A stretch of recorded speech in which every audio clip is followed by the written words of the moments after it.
أيها الذين آمنوا اتقوا الله وقولوا قولا سديدا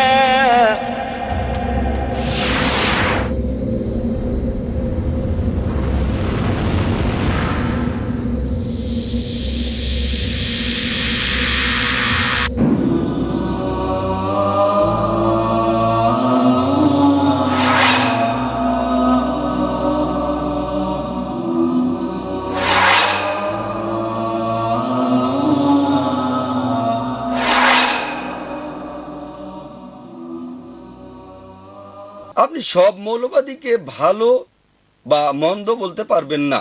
মৌলবাদ হলো গোঁড়া ধর্মীয় বিশ্বাস ও পরম্পরাগত প্রথার প্রতি কঠোর আনুগত্য। হতে পারে তিনি অক্সফোর্ড ডিকশনারির পুরনো সংস্করণের কথা বলেছেন, আমি দোষ দিচ্ছি না, কিন্তু অক্সফোর্ড ডিকশনারির সর্বশেষ সংস্করণে বলা হয়েছে যে মৌলবাদের অর্থ হচ্ছে কোন ধর্মের, বিশেষ করে ইসলাম ধর্মের প্রাচীন ও মৌলিক নীতিসমূহ অথবা মতবাদের প্রতি কঠোরভাবে অনুগত থাকা। আমি একজন ধার্মিক ব্যক্তি, কিন্তু যে কোনো অর্থেই আমি মৌলবাদী নই। একজন মৌলবাদী মুসলমান হিসেবে আমি গর্বিত, আনন্দিত। আমাদের নিজস্ব প্রেক্ষাপটে তিনটা বিষয় গুরুত্বপূর্ণ। প্রথমত, ধর্মগ্রন্থের ব্যাখ্যা। এখানে সমস্যাটা মনে হচ্ছে এরকম যে প্রত্যেক ধর্মেরই একটা ধর্মগ্রন্থ আছে। দ্বিতীয়ত, অন্য মতামত নিয়ে আলোচনা তাদের মতকে সমর্থন না করলেও। আমি এই কথা মেনে নিতে মোটেই প্রস্তুত নই যে আমরা কারোর সাথে আলোচনা করতে পারবো না। ইসলাম ধর্মগ্রন্থের ব্যাখ্যাকে অনুমোদন করে, ইসলাম আলোচনাকেও অনুমোদন করে। আমরা মানি যে ধর্মে কোনো পরিবর্তন আসতে পারে না। আপনারা সর্বশক্তিমান আল্লাহর প্রত্যাদেশ ও সহিহ হাদিসের কোনো পরিবর্তন করতে পারবেন না। কুরআন বা সহিহ হাদিসের কোনো পরিবর্তন হবে না। কিন্তু ইসলামে যখন শরিয়া বিধানের কথা আসে, নির্দিষ্ট ওই সমস্যার বিষয়ে কোরআনে যদি কিছু উল্লেখ না থাকে অথবা সহিহ হাদিসে ওই বিষয়ে কিছু উল্লেখ না থাকে, তখন ইজমা বা ইজতিহাদ গ্রহণ করতে হবে। বিজ্ঞ লোকদের একটা সাধারণ সমাবেশ করে একটা নতুন প্রস্তাব পাশ করতে পারেন। এখন আমরা প্রশ্নোত্তর পর্ব শুরু করতে পারি। এই জন্য কিছু নিয়মকানুন পালন করতে হবে। প্রশ্নকারীদের উঠে দাঁড়াতে হবে, নিজেদের পরিচয় দিতে হবে এবং তাদের পত্রিকার নাম বলতে হবে। আমরা যেহেতু এখানে অনেক প্রশ্ন আশা করছি, তাই প্রত্যেকেই একটা করে প্রশ্ন করবেন। আপনারা কোনো নির্দিষ্ট বক্তাকে লক্ষ্য করে আপনাদের প্রশ্নগুলো করবেন। আগেই আমি উল্লেখ করেছি যে সংক্ষিপ্ত প্রশ্ন করবেন, এরপর নিজের প্রশ্নের উত্তর নিজেই দেওয়ার চেষ্টা করবেন না। উত্তর দেওয়ার জন্য এখানে 4 জন বিখ্যাত লোক আছেন, আর তারা বিস্তারিতভাবে আমাদের ব্যাখ্যা করবেন। তাহলে শুরু করুন। হ্যাঁ, আমার নাম জাভেদ। আমি কোনো পত্রিকার লোক নই। আমি টাইমস অফ ইন্ডিয়ার বিজ্ঞাপন পড়ে ভাবলাম এখানে একটা সুন্দর বিকাল কাটাবো। যা হোক, আমার প্রশ্ন হলো ডক্টর জাকির নায়েকের কাছে। কিন্তু তার আগে আমি মিস্টার সাহানের একটা বক্তব্য পরিষ্কার করতে চাই। তিনি বলেছেন যে তসলিমাকে ভুলভাবে উদ্ধৃত করা হয়েছে। যা হোক, আপনি 94 সালের 31 জানুয়ারি টাইম ম্যাগাজিনে প্রকাশিত মিস্টার ফারজান আহমেদের রিপোর্টটি দেখতে পারেন। সেখানে তসলিমা বলেন যে সূর্য পৃথিবীর চতুর্দিকে ঘোরে, ঠিক আছে? এবং কুরআনে এরকম অবৈজ্ঞানিক কথা আমরা বিশ্বাস করতে পারি কিভাবে? এবং দ্বিতীয়ত, তিনি বাংলাদেশে উচ্চ হারে মেয়ে শিশু হত্যার জন্য ইসলামকে দোষারোপ করেন। আমি বলতে চাই, এটা কি কুরআনে আছে? আপনি কি স্পষ্ট করে বলবেন? ভাই জাভেদ দুটো প্রশ্ন করেছেন। আমি জানি না চেয়ারপারসন আমাকে দুটোরই উত্তর দেওয়ার অনুমতি দেবেন কিনা। আমি প্রথমটার উনি প্রথম প্রশ্ন করেছেন, সেজন্য 2টা প্রশ্ন। হ্যাঁ, ঠিক। ভবিষ্যতে এরা আর হবে না, শুধুমাত্র একটাই প্রশ্ন হবে। প্রথম প্রশ্নতে আপনি বললেন যে টাইম ম্যাগাজিনের একটা রিপোর্ট, টাইম ম্যাগাজিন পৃথিবীর বিখ্যাত একটা ম্যাগাজিন, যথেষ্ট বিশ্বাসযোগ্য। এই ম্যাগাজিনের জানুয়ারি সংখ্যায় নাকি তসলিমা বলেছেন যে কোরআন বলছে সূর্য পৃথিবীর চারিদিকে ঘোরে। যদি এরকম কথা আমরা বিশ্বাস করি, তাহলে উন্নতি করব কিভাবে? আমি দ্বিতীয় সেন্টেন্সের ব্যাপারে একমত যে এরকম কথা বিশ্বাস করলে আমরা উন্নতি করব কিভাবে। এখন ওনার প্রথম সেন্টেন্সের উত্তরে যে পবিত্র কোরআন বলছে সূর্য পৃথিবীর চারিদিকে ঘোরে, আমি তাকে বলবো প্রমাণ দেখান কোরআনের কোন আয়াতে আছে। হ্যাঁ, উনি মনে করেছেন কোরআনের একটা আয়াতে এরকম কথা আছে। সূরা আম্বিয়া অধ্যায় 21 আয়াত 33 বলছে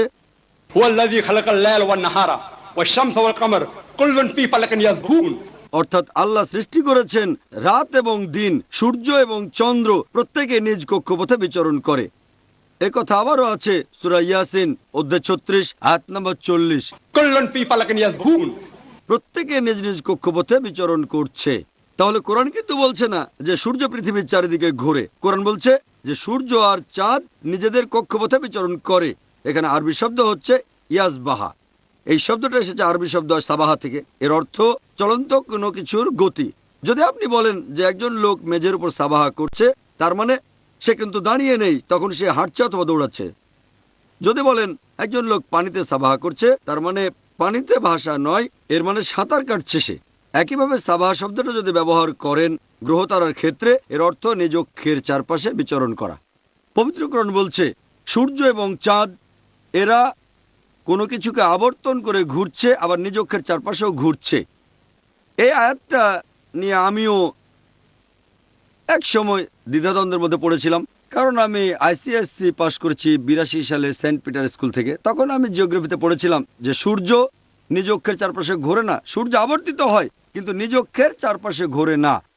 কিন্তু কোরআন বলছে সূর্য নিজ অক্ষের চারপাশে ঘুরছে। তাই চিন্তায় পড়ে গিয়েছিলাম। তখন আমি নিজেই রিসার্চ করতে বসলাম, আর জানতে পারলাম বিজ্ঞান কিছুদিন আগে যেটা জেনেছে, আধুনিক জ্যোতির্বিদরা মাত্র কিছুদিন আগে জানতে পেরেছে যে সূর্য তার নিজ অক্ষের চারপাশে প্রদক্ষিণ করে। এটা প্রমাণ করার জন্য যন্ত্রপাতি নিয়ে সূর্যের প্রতিবিম্ব দেখেন। সূর্যের দিকে তো তাকাতে পারবেন না, প্রতিবিম্বটা টেবিলের উপরে রাখেন। সূর্যের শরীরে কিছু গর্ত আছে কালো স্পটের মতো। এই ব্ল্যাক স্পটগুলো 25 দিনে পুরো একবার ঘুরে আসে। এক কথায় সূর্যের নিজ অক্ষের চারপাশে ঘুরে আসতে 25 দিন সময় লাগে। তাহলে পবিত্র কোরআন মোটেও সেকেলে নয়, এটা সবচেয়ে আধুনিক। আমি তসলিমা নাসরিনকে প্রশ্ন করব, 1400 বছর আগে এই কথাটা কে বলতে পারেন যে সূর্য এবং চাঁদ সূর্য এবং চাঁদ নিজ নিজ কক্ষপথে বিচরণ করছে, রিভলভিং আর রোটেটিং? তাকে জিজ্ঞেস করেন কোরআনে কথা কোথায় বলেছে যে সূর্য পৃথিবীর চারপাশে ঘোরে? এটা একটা ভুল ধারণা। চেয়ারপারসন যেহেতু অনুমতি দিয়েছেন, দ্বিতীয় প্রশ্নটার উত্তর দেই, যেখানে অভিযোগ করা হয়েছে যে ইসলাম ধর্মের কারণে তার দেশে মানে বাংলাদেশে প্রচুর পরিমাণে মেয়ে শিশুকে হত্যা করা হয়। তসলিমার অভিযোগ। আমি তাকে বলবো যে কোরআনের মাত্র একটা আয়াত দেখান যেটা বলছে তোমার সন্তানকে হত্যা করো। বিবিসিতে একটা অনুষ্ঠান দেখিয়েছিল, নাম ছিল অ্যাসাইনমেন্ট, আর সেই এপিসোডের টাইটেল ছিল লেট হার ডাই। একজন ব্রিটিশ রিপোর্টার এমিলি বেকানন ইন্ডিয়ায় এসে মেয়ে শিশু হত্যার উপরে একটা সার্ভে করেছিলেন। ইন্ডিয়া এ ব্যাপারে সবার উপরে একেবারে।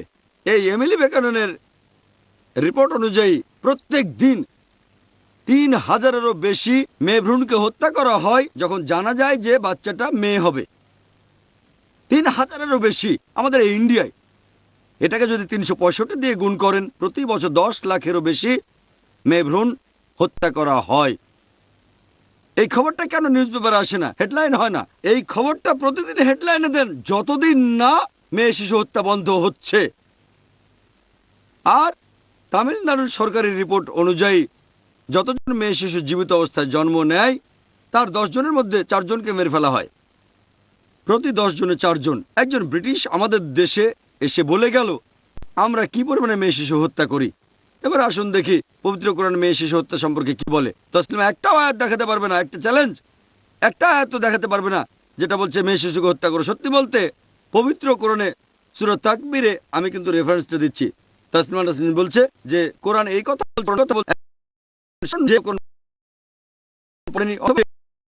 সেটা কোরআন কোন আছে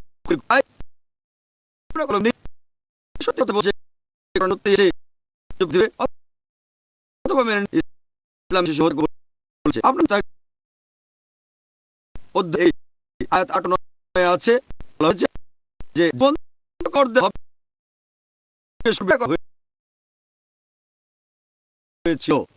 শেষ বিচারের দিনে পূর্ণভাবে নিষিদ্ধ ইসলামে। সত্যি বলতে ইসলাম ধর্মে সব ধরনের শিশু হত্যাকে নিষিদ্ধ করা হয়েছে। পবিত্র কোরআনে সূরা ইসরা অধ্যায় 17 আয়াত 31, এছাড়াও সূরা আনাম অধ্যায় 6 আয়াত 151-তে বলা হয়েছে দারিদ্র্যের ভয়ে তোমরা সন্তান হত্যা করো না, কারণ আল্লাহ তোমাদের আর তোমার সন্তানদের দেন। সত্যি বলতে পুত্র সন্তান জন্মানোর খবরে আনন্দ পাওয়া আর কন্যা সন্তানের খবরে মন খারাপ করাটাকেও পবিত্র কোরআন তিরস্কার করেছে। এটা সূরা নাহাল অধ্যায় 16 আয়াত 58-59 পাবেন। আশা করি উত্তরটা পেয়েছেন। ফাদার পেরেরা এই ব্যাপারটা সম্পর্কে কিছু কথা বলতে চান। আমি কিছু সাধারণ মন্তব্য করতে চাই যা এক্ষেত্রে খুবই গুরুত্বপূর্ণ। লোকদেরকে আমরা প্রায় বলতে শুনি, হ্যাঁ কুরআনে বলছে যা অস্পষ্ট বিষয়, হ্যাঁ হিন্দু ধর্ম বলে যা অগ্রগতির বিরুদ্ধে, হ্যাঁ এসব জিনিস আপনি বাইবেল থেকে বাদ দিতে পারেন। এবং এই ধরনের কিছু শুনলে তখনই আপনাকে সাবধান হতে হবে। প্রায় ক্ষেত্রেই এসব হলো অস্পষ্ট বক্তব্য যা ডক্টর নায়েক স্পষ্টভাবে উল্লেখ করেছেন, যার কোনো সূত্র নেই। এটা হলো প্রথম বিষয়। দ্বিতীয়ত, দেখবেন প্রায় ক্ষেত্রেই রাজনীতিকরা ধর্মগ্রন্থ ব্যবহার করেন এবং নিজেদের কুসংস্কারকে সমর্থন করার জন্য তা অস্পষ্টবাদীরা ব্যবহার করেন। বর্ণবাদ ও বাইবেলের উৎকৃষ্ট দৃষ্টান্ত, আপনারা জানেন যে পাশ্চাত্যে অনেক খ্রিস্টান বর্ণবাদী তাদের দৃষ্টিভঙ্গিকে সমর্থনের জন্য বাইবেলকে ব্যবহার করত।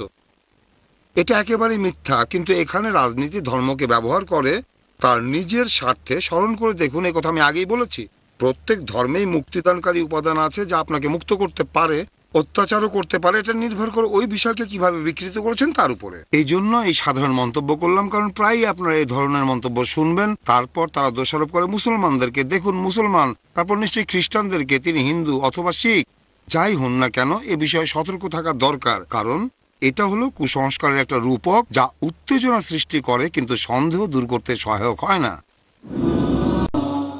আর প্রশ্ন? কমিউনিজম কমব্যাট পত্রিকা থেকে আমি তিস্তা স্যাটেলভাট বলছি। আমি ডক্টর জাকির নায়েকের কাছে জানতে চাই, ডক্টর বেদার বলেছিলেন যে হিন্দুরা কাফের নয়, মুরতাদ। এজন্য তার জীবনের ওপর হুমকি দেওয়া হয়। তার জীবনের ওপর এই মৌলবাদী আক্রমণ কি মত প্রকাশের স্বাধীনতা বিবেচনা করেন? বোন, আপনি প্রশ্ন করলেন যে একজন লোক মিস্টার বেদার, তিনি বলেছেন যে হিন্দুরা কাফের নয়, তারা মুরতাদ। এজন্য মৌলবাদীরা তাকে জীবনের হুমকি দিয়েছে। এটা কি সঠিক? কি মত প্রকাশের স্বাধীনতা বিবেচনা করেন? এটা মত প্রকাশের স্বাধীনতার পথে বাধা কি না, জীবনের হুমকিও। আবারও 2-3টা প্রশ্ন। প্রথম প্রশ্নটা নিয়ে বলি যে মিস্টার বেদার যে কথাগুলো বলেছেন যে হিন্দুরা কাফির নয় বরং মুরতাদ, এ কথার কোনো ভিত্তি নেই। তিনি হয়তো আরবি ভাষাটা ভালো করে জানেন না। কাফির শব্দের অর্থটা কি সেটা আপনাদের বলছি। যে কাফির হলো সেই ব্যক্তি যে সত্য গোপন করে অথবা সত্যকে প্রত্যাখ্যান করে। তার মানে এই না যে একজন কাফির হিন্দু হবেই। সে হিন্দু হতে পারে, আবার নাও হতে পারে। হ্যাঁ, আমি পুরো উত্তর দিচ্ছি। কাফের আর মুরতাদদের উপর লেকচার শুনতে চাচ্ছি না, আমি জানতে চাচ্ছি আক্রমণটা ঠিক ছিল কিনা। আমি যদি শব্দের অর্থটা না বলি তাহলে পুরো উত্তরটা দিতে পারবো না। যদি অর্থটা না বলি তাহলে উত্তরটা সম্পূর্ণ হবে না। কারণ পবিত্রকরণ বলছে প্রমাণ পেশ করো। উত্তর দেওয়ার সময় আমি প্রমাণ পেশ করতে চাই, প্রমাণ ছাড়া কোনো মন্তব্য করব না। তাহলে প্রথমেই কাফের শব্দটার অর্থ হিন্দু নয়, হতে পারে আবার নাও হতে পারে। আর মুরতাদ শব্দের অর্থ কি? মুরতাদ একজন মুসলিম যে প্রথমে ইসলাম ধর্মে বিশ্বাস করত, পরে অন্য ধর্ম গ্রহণ করেছে, তাকে বলা হয় মুরতাদ। তাহলে মিস্টার বেদারের এই মন্তব্যটার আসলে কোনো ভিত্তি নেই। আক্ষরিক অর্থেও এটা সঠিক নয়, এটার কোনো আগামাথা কিছুই নেই। এরপরে সেই মুসলিমদের সম্পর্কে আমি জানি না তারা মৌলবাদী কি না, মৃত্যুদণ্ড দিয়ে সঠিক কাজ করেছে কিনা তারা। এ ব্যাপারে বলবো প্রমাণ ছাড়া মৃত্যুদণ্ড দেওয়ার অধিকার কারো নেই। যদি তারা মিস্টার বেদারকে আত্মপক্ষ সমর্থন করার সুযোগ দেয়, তখন যদি অন্যায় করে অথবা পবিত্র কোরআনের অবমাননা করে সেটা আলাদা ব্যাপার। তবে দেখতে হবে ডক্টর বেদার সেই মুসলিম ছাত্রদের কি প্রমাণ দেখিয়েছিলেন। তবে এমনিতে আমি বলবো কোনো প্রমাণ ছাড়া যদি সেই মুসলিমরা তাকে মৃত্যুদণ্ড দেয়, এটা সম্পূর্ণ ভুল, এটা ইসলামের বিরুদ্ধে। আশা করি উত্তরটা পেয়েছেন।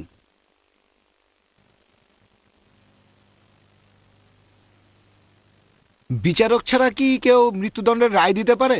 ঠিক আছে, আমাকে প্রশ্ন করতে পারেন। একটার উত্তর দিয়েছি, দ্বিতীয় প্রশ্ন করেন, সেটার উত্তর দেব। যদি এটার ভিত্তি সত্যি হয় তাহলে কোনো লোকের মৃত্যুদণ্ড দেওয়ার অধিকার আছে কি না। যেন আমার কাছে প্রশ্ন করছেন, যদি ইন্ডিয়ান সরকারের কাছে প্রমাণ থাকে যে একজন লোক দেশের সব গোপনীয় খবর, প্রতিরক্ষার খবর, আর্মির খবর, নেভির খবর, এয়ারফোর্সের খবর অন্য কোনো দেশের কাছে পাচার করেছে, যদি সে ধরা পড়ে, প্রমাণিত হয় সে দেশের সাথে বেইমানি করেছে, ইন্ডিয়ার সরকার অবশ্যই শাস্তি দেবে প্রমাণ থাকলে। একইভাবে যদি এখানেও প্রমাণ থাকে যে সেই লোক ভুল কোনো কথা বলেছে, যদি প্রমাণিত হয় তাহলে আমার মতে তার শাস্তি হওয়া উচিত। আশা করি উত্তরটা পেয়েছেন। এটা প্রশ্নের দ্বিতীয় অংশ, যে মৃত্যুদণ্ড দেয়া। প্রথম অংশ বলতে পারেন কোনো সমস্যা নেই, মৃত্যুদণ্ড দেওয়া যাবে কিনা। প্রত্যেক অপরাধের শাস্তি থাকে, সেটা বিভিন্ন রকম হতে পারে। উদাহরণ হিসেবে বলি, ধরেন ট্রেনে করে যাচ্ছেন, যদি কোনো কারণ ছাড়া চেন টানেন 500 টাকা জরিমানা, অথবা সাথে 3 মাসের জেল দিতে পারে। যদি ধরা পড়েন, একজন জাজ হয়তো দেবেন 500 টাকা জরিমানা, আরেক জাজ হয়তো দেবেন 500 টাকা জরিমানা সাথে 1 মাসের জেল, কোনো জাজ দেবেন 3 মাসের জেল, কোনো জাজ হয়তো দুটোই। এক এক কাজের শাস্তি হয়তো এক এক জজ এক একভাবে দিয়ে থাকেন। এবারে বলি, এ ব্যাপারে কি বলে ধর্মীয় মৌলবাদ।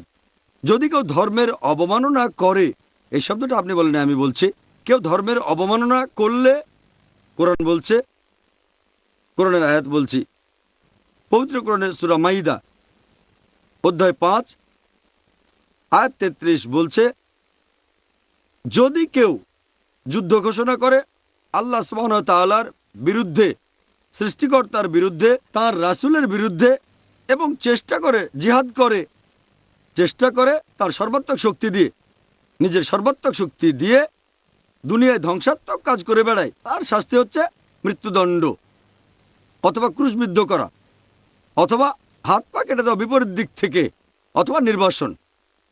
এই আইনটা আছে কোরআনের একটা আয়াতে। অন্য আয়াত বলছে, যদি সম্ভব হয় তাহলে কথা বলো। উদু ইলা সাবিলি রাব্বিকা বিল হিকমা ওয়াল মাউইযাতিল হাসনা ওয়াজাদিলহুম বিল্লাতি হিয়া আহলান।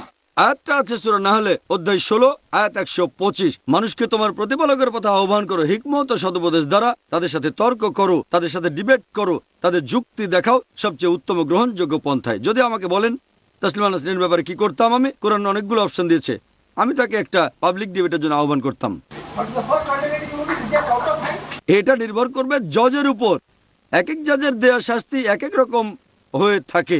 প্রত্যেক শাস্তি যদি যথেষ্ট প্রমাণ থাকে, অন্য ধর্মগ্রন্থ পড়েন, যেহেতু আজকের আলোচনার টপিক ধর্মীয় মৌলবাদ, যদি আপনারা বাইবেল পড়েন, বাইবেল বলছে, ফাদার আমাকে শুধরে দিতে পারেন যদি ভুল বলে থাকি আমি, ওল্ড টেস্টামেন্টের 3 নম্বর বই লেভিটিকাস অধ্যায় 24 অনুচ্ছেদ 16তে বলা হয়েছে, যদি কেউ, কোনো লোক যদি প্রভুর নামে কোনো রকম অবমাননা করে, তাহলে তাকে অবশ্যই মৃত্যুদণ্ড দেওয়া হবে, অবশ্যই তাকে হত্যা করা হবে। এবং সমবেত লোকেরা, ফাদার যদি বাইবেল চান তাহলে বাইবেল আছে এখানে, যদি ভুল বলে থাকি আমি তাহলে চেক করতে পারেন ফাদার, যে ভার্সন চান, কিং জেমস ভার্সন অথবা ডুয়ে ভার্সন। আমি পুরো অনুষ্ঠানটা শেষ করি। যদি আপনি মৌলবাদী খ্রিস্টান হন তাহলে বাইবেল মেনে চলতে হবে। বাইবেল বলছে, লেভিটিকাস 24 নম্বর অধ্যায় অনুচ্ছেদ নম্বর 16, যদি কেউ প্রভুর নামে অবমাননা করে তাহলে তাকে অবশ্যই হত্যা করা হবে, আর সমবেত লোকেরা অবশ্যই তাকে পাথর মারবে, এমনকি পথিকরাও মারবে। কারণ যে এই দেশে জন্মগ্রহণ করে প্রভুর নামে নিন্দা করে তাকে অবশ্যই হত্যা করা হবে। যদি আপনি ভালো খ্রিস্টান হন, বাইবেল কি বলছে? কেউ প্রভুর নামে অবমাননা করলে তাকে হত্যা করা হবে। বাইবেলে হয়তো অন্য আরো অপশন রয়েছে, এটা একটা তার মধ্যে। ফাদার পেরেরা কিছু বলতে চান। এটা একটা গুরুত্বপূর্ণ বিষয়। এ ব্যাপারে আমি ভিন্ন দৃষ্টিভঙ্গির কথা বলতে চাই। বিশ্বে এ ধরনের বিষয় উন্মত্ত জনতা নিজেরাই বিচার করে হত্যা করছে। আপনারা এই সব শব্দের সাথে পরিচিত আছেন। দৃষ্টান্ত হিসাবে মার্কিন যুক্তরাষ্ট্রে অনেক বছর ধরে, এমনকি সাম্প্রতিককালেও, আপনি যদি কৃষ্ণকায় হন, একদল সাদা লোক শুধু বলবে যে সে আমার মেয়েকে ধর্ষণ করার চেষ্টা করেছে এবং তারা আপনাকে হত্যা করবে। সুতরাং এভাবে অনুধাবন করুন যে এ ধরনের কঠোর বিচার আছে এবং মাঝে মাঝে ইসলামিক বিশ্বে এ ধরনের ঘটনা অনেক ঘটছে। আমার কাছে পাকিস্তান থেকে আসা একটা রিপোর্ট আছে যার শিরোনাম হলো ব্লাসফেমি আইন। এই আইনের অধীনে যে কোনো লোককে হত্যা করা যায়। আপনারা যদি ফটোকপি করে নিতে চান তাহলে এটা আমি আপনাদের দিতে পারি। সম্ভবত মুসলিম বিশ্বে ইরান এখন একমাত্র দেশ যেখানে শরিয়ার বিরুদ্ধে এসব বিষয় পরিচালনা করার জন্য অনেক উলামা আছেন। এটা দুঃখজনক, এ কারণে ইরানে এই ঘটনার কথা শোনেন, বরং অন্যান্য বিষয়ের কথা শোনেন যেখানে আপনি শরিয়া বা কুরআনের ব্যাখ্যার বিরুদ্ধে আপনি আপিল করেন। আপনি নিশ্চিতভাবে দেখতে পাবেন যে মৌলানারা অধিক মাত্রায় রাজনীতি সম্পৃক্ত এবং রাজনীতি থেকে এর অনেক কিছুই আসে। সুতরাং বলা যায় যে এজন্য ইসলাম দায়ী, এ কথাটা ভুল। বাংলাদেশের মতো দেশের রাজনৈতিক প্রেক্ষাপট আপনি দেখুন, দৃষ্টান্ত হিসাবে বাংলাদেশকে দেখুন, দৃষ্টান্ত হিসাবে পাকিস্তান, আলজেরিয়ার মতো দেশকে আপনারা লক্ষ্য করুন। অন্যান্য স্থানের মতো এখানেও ইসলামিক স্যালভেশন ফ্রন্ট আছে।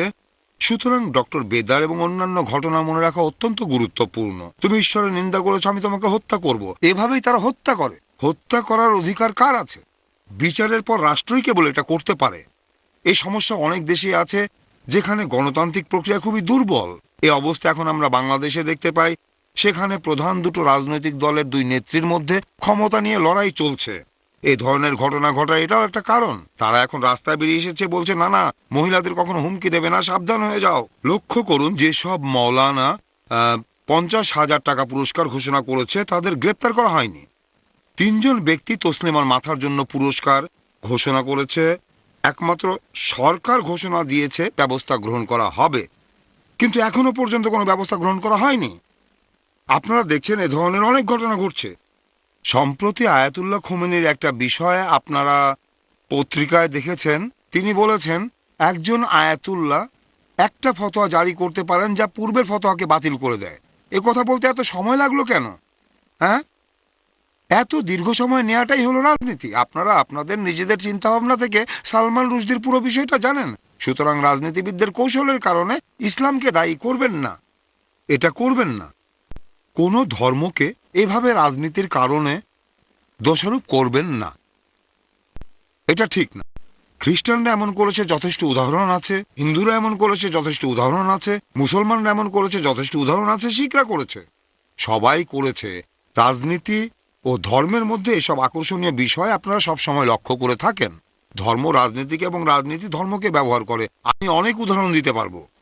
দেখুন, আপনাদের একটা বিষয় মনে রাখা খুবই গুরুত্বপূর্ণ, তা হলো কঠোর বিচার। এ ধরনের বিষয় ক্ষমা করার কোনো উপায় নেই, কিন্তু দুর্ভাগ্যবশত সরকারগুলো এমনই দুর্বল যে তারা তা বলবৎ করতে পারে না।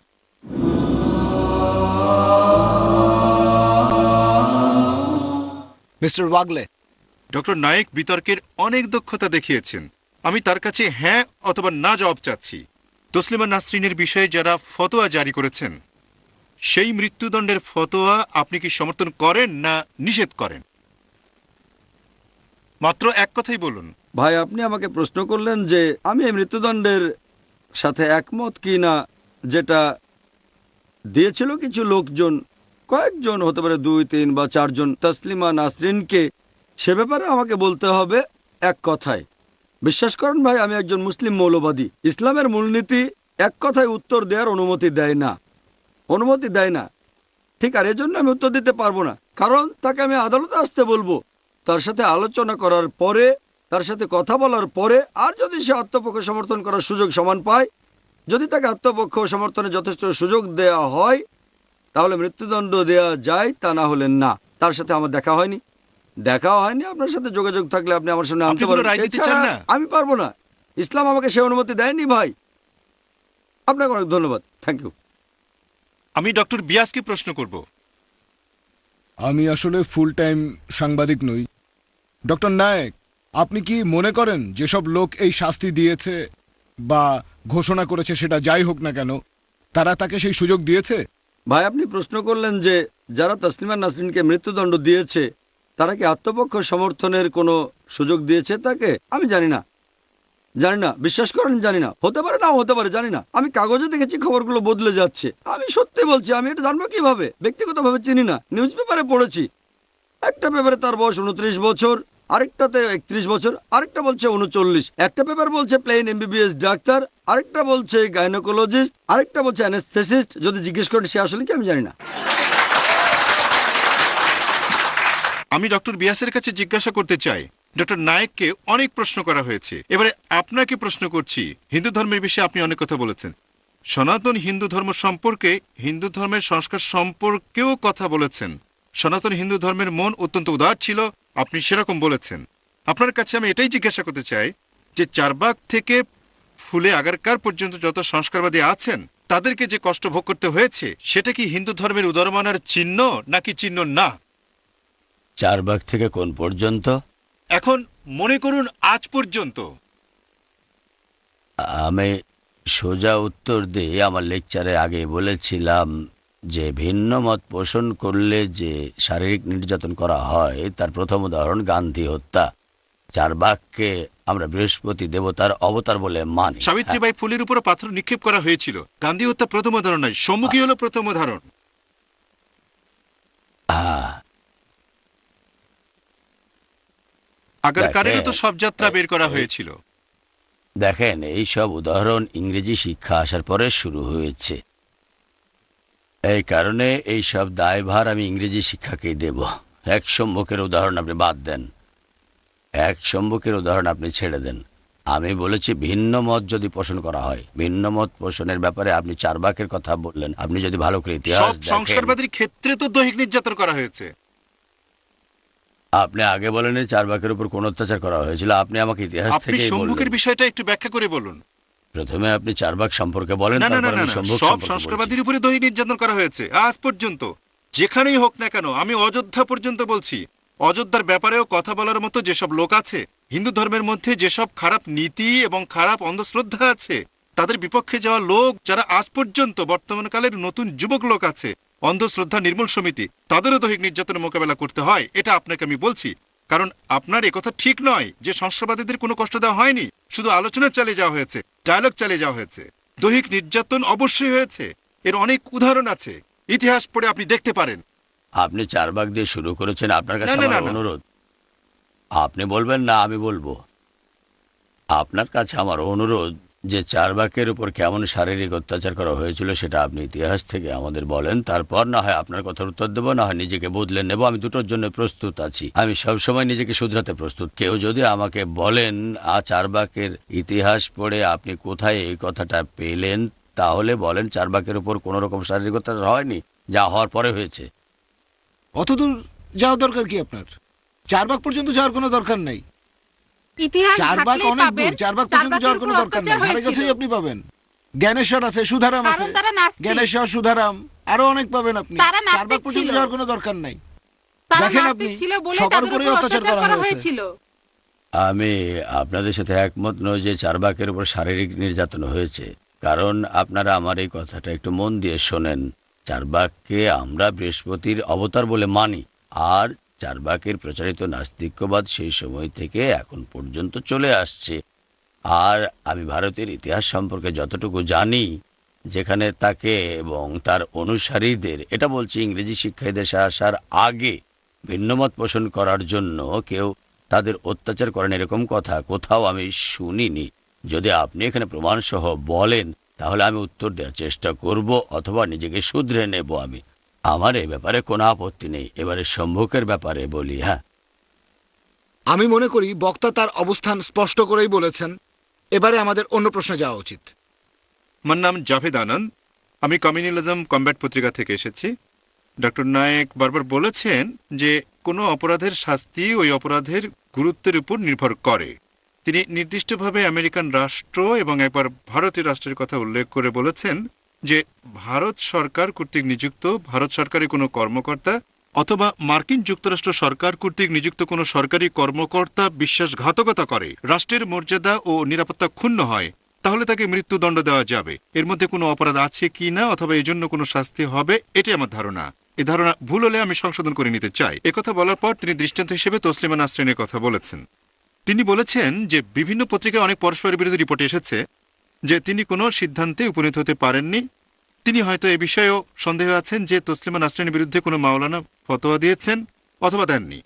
কিন্তু আমার কাছে মনে হয়েছে, এবং যা ওই যুক্তির মধ্যে নিহিত আছে, যে তসলিমা নাসরিন যদি কোরআনের বিরুদ্ধে কিছু বলে থাকেন, কারণ সেটা তার দৃঢ় বিশ্বাস, যেমন অনেকের দৃঢ় বিশ্বাস যে কোরআন হলো আল্লাহর বাণী, তাহলে ডক্টর জাকির নায়েক সহ অনেক কর্তৃপক্ষ তাকে বিচার করতে পারে।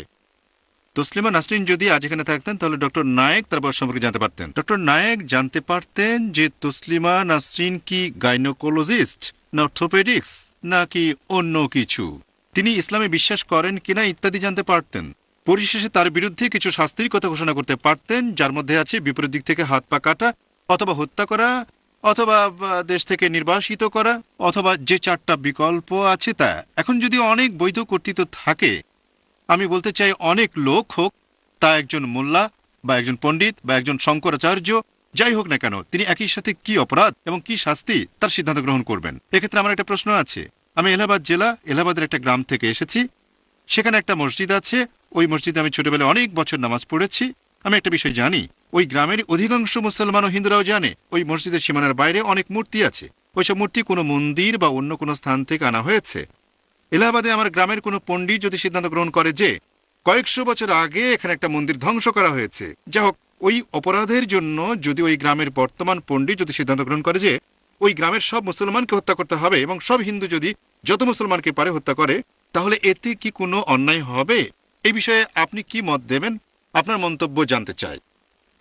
প্রশ্নটা কি আরেকবার বলবেন? আমাদের জন্য বোঝাটা খুব কঠিন হয়ে যাচ্ছে। ঠিক আছে, আমি আমি সংক্ষিপ্ত আকারে বলছি। বিভিন্ন রকমের অপরাধ এবং তার কি ধরনের শাস্তি হবে সেটা নির্ধারণে কি অনেক কর্তৃপক্ষ থাকতে পারে? আপনার সংক্ষিপ্ত ভাষণের জন্য ধন্যবাদ ভাই। এই সংক্ষিপ্ত ভাষণে আপনি কমপক্ষে 10-15টা প্রশ্ন করেছেন, বেশিও হতে পারে। আমার যতটুকু মনে আছে একটা প্রশ্ন, তাহলে আগেরগুলো সব বাদ। উত্তর না দিতে পারলে আমাকে দোষ দেবেন না, কারণ আমার ভুল উদ্ধৃতি দিয়ে বলছেন যে ইন্ডিয়ার সরকার তাকে মৃত্যুদণ্ড দিতে পারে। আমি এটা বলিনি। শাস্তি হবে, কি শাস্তি হতে পারে সেটা সরকারের আইন অনুযায়ী। প্রশ্নের দ্বিতীয় অংশে আসি। আপনি বললেন এমনকি ডাক্তার জাকির নায়েক তাকে এখানে আসতে বলতে পারেন, বয়স জিজ্ঞেস করতে পারেন, পেশা জিজ্ঞেস করতে পারেন।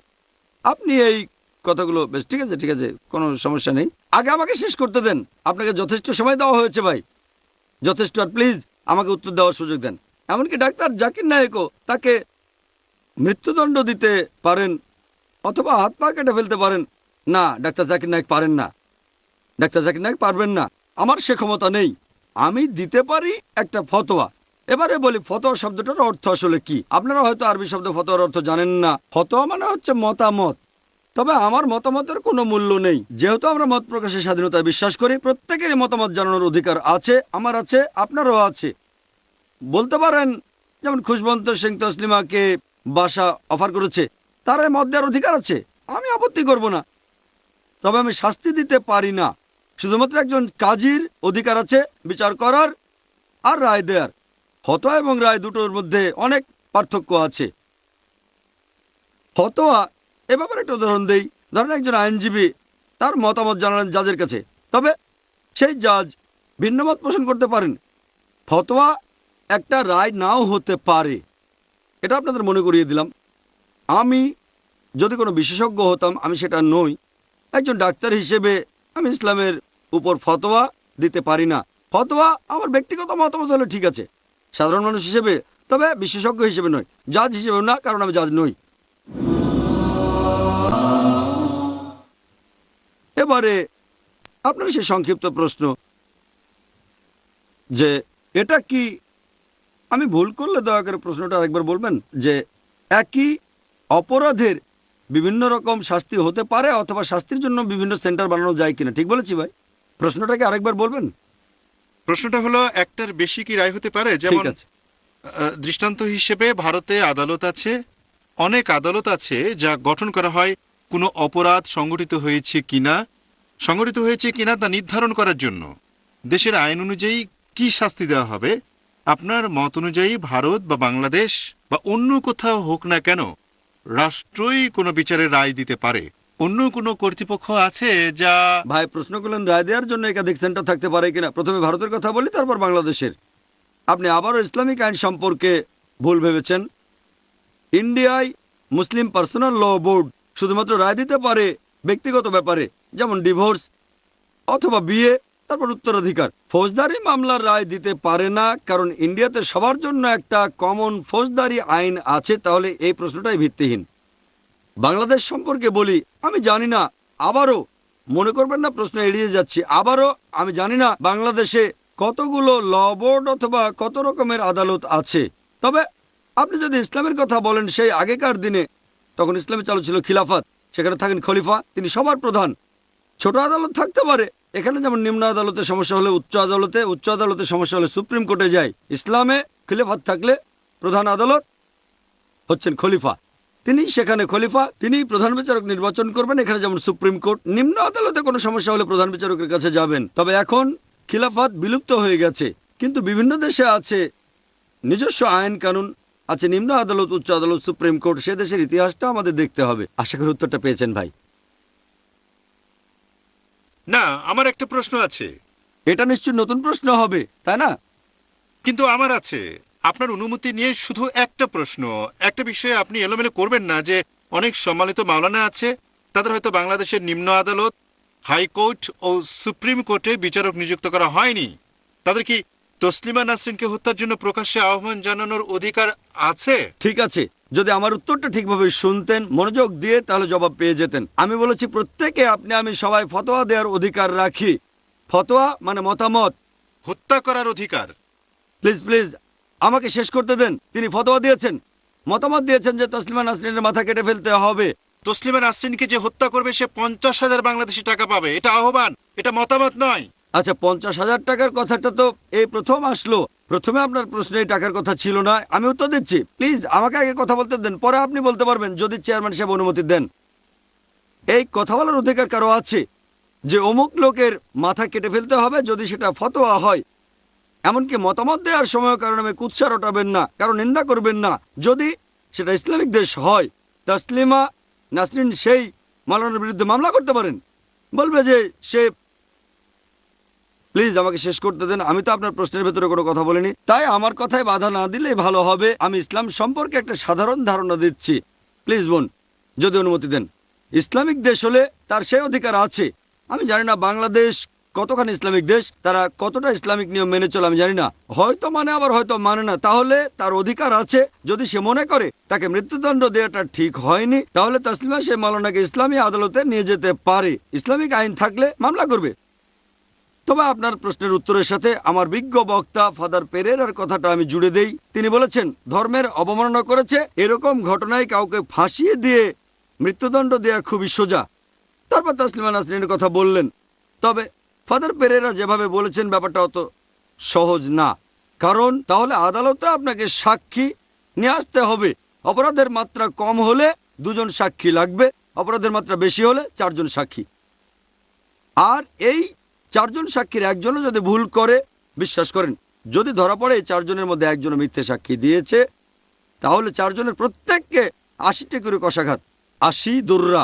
ব্যাপারটা তো সহজ না। ইন্ডিয়ার আদালতে সাক্ষী দেওয়ার মতো এত সহজ না এই ব্যাপারটা। যাহা বলিব সত্য বলবো, সত্য ভাই মিথ্যা বলিব না, তারপরে মিথ্যা বলবেন। ব্যাপারটা তো সহজ না। শাস্তি হবে 80টি কষাঘাত প্রত্যেকে। আর বিশ্বাস করেন দৌড়ার আঘাত সহ্য করাও কঠিন।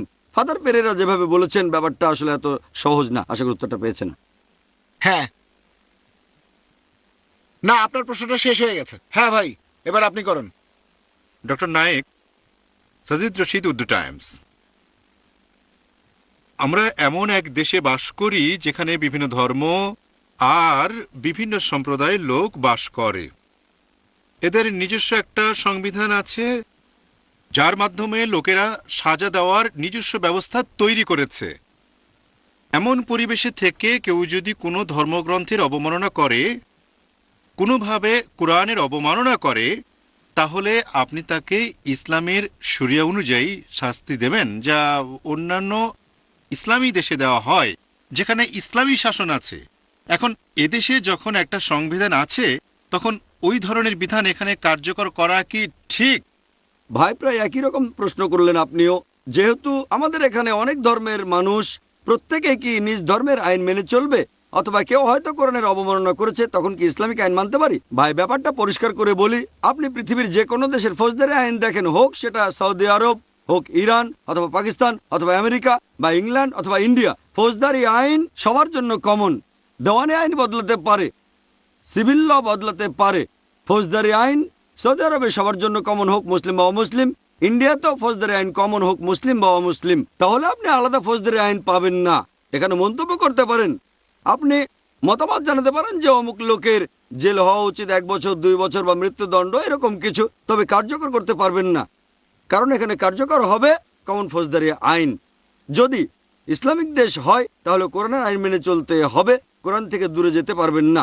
তবে যেহেতু ইন্ডিয়া কোনো ইসলামিক দেশ না, আমরা এখানে কোরআনের আইন কার্যকর করতে পারছি না, যেখানে ফৌজদারি আইনে শাস্তি দেওয়া হয়। আশা করি উত্তরটা পেয়েছেন। আমার নাম মারিয়া শেষ, আমি একজন ধর্মীয় শিক্ষক। আমি মিস্টার শাহানে আশোক শাহানেকে প্রশ্ন করতে চাই, আপনি কেন লজ্জা বইখানা মারাঠি ভাষায় অনুবাদ করেছিলেন? অবশেষে একটা সহজ প্রশ্ন। আমি এটা অনুবাদ করেছিলাম কারণ বইটা আমার ভালো লেগেছিল, আর একটা কারণ ছিল এটা এক ধরনের প্রায়শ্চিত্ত। কারণ এ ধরনের বই লিখতে যে ধরনের সাহস প্রয়োজন সেটা তসলিমার ছিল। মুসলমান সংখ্যাগরিষ্ঠ দেশে সংখ্যালঘুদেরকে অসুবিধার মধ্যে ফেলা হয়, তারা অনেক দুঃখ কষ্ট নির্যাতনের শিকার হয়। প্রায় একই ধরনের ঘটনা অথবা কিছুটা কম, কিছুটা ভিন্ন ধরনও হতে পারে। একই ঘটনা ঘটে ডিসেম্বর ও জানুয়ারি মাসে মুম্বাইয়ে দাঙ্গার সময়, কিন্তু আমি কোনো সাহিত্যিক ব্যক্তিকে এগিয়ে আসতে দেখিনি। আমি মহারাষ্ট্রের লোক। কোনো মারাঠি লেখক সাহস করে বলেনি যে ওই ঘটনা আমাদের সবাইকে লজ্জায় ফেলেছে। তসলিমার ওই সাহস ছিল এবং তিনি করেছেন।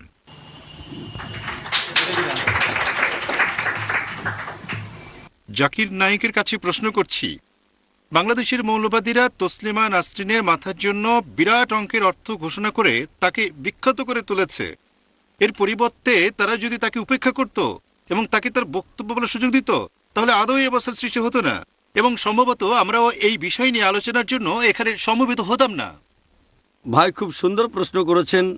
যদি সেই তথাকথিত ইনভার্টেড কমার ভেতরে মুসলিম মৌলবাদী তথাকথিত, যদি তারা তসলিমার মাথার উপরে পুরস্কার ঘোষণা না করত, আমরা এখানে আসতে পারতাম না। আপনার সঙ্গে আমি একমত। তবে আপনি এখানে দোষ দিলেন মুসলিম মৌলবাদীদের, আর আমি দোষ দেব মিডিয়াকে। এখানে আমি একমত না। যদি ধরলাম কোনো কারণে একটা নাম না জানা অখ্যাত দল বিএসএসপি, বাংলাদেশ সাহাবা সৈনিক পরিষদ, কে এটার নাম জানতো? কেউ না।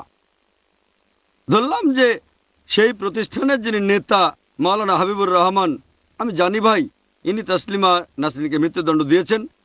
যদি এই অখ্যাত লোক, এই নাম না জানা প্রতিষ্ঠান তসলিমাকে মৃত্যুদণ্ড দেয়, ইন্ডিয়ায় কেন মিডিয়ারা এভাবে হাইলাইট করবে? সামনের পেজে, একেবারে সামনের পাতার খবর। বাংলাদেশের হাইকমিশনার, এখানে আমি দিল্লি নিউজ পেপারের উদ্ধৃতি দিচ্ছি যে বাংলাদেশের হাইকমিশনের কথা অনুযায়ী তিনি বলেছেন যে ইন্ডিয়ার খবরের কাগজে তসলিমার ব্যাপারে যতগুলো খবর ছাপাচ্ছে তার 1% খবরও বাংলাদেশের পেপারে ছাপা হয় না। তাহলে আপনি আমাকে জিজ্ঞেস করলেন এজন্য কি মুসলিম মৌলবাদীদের দোষ দেব?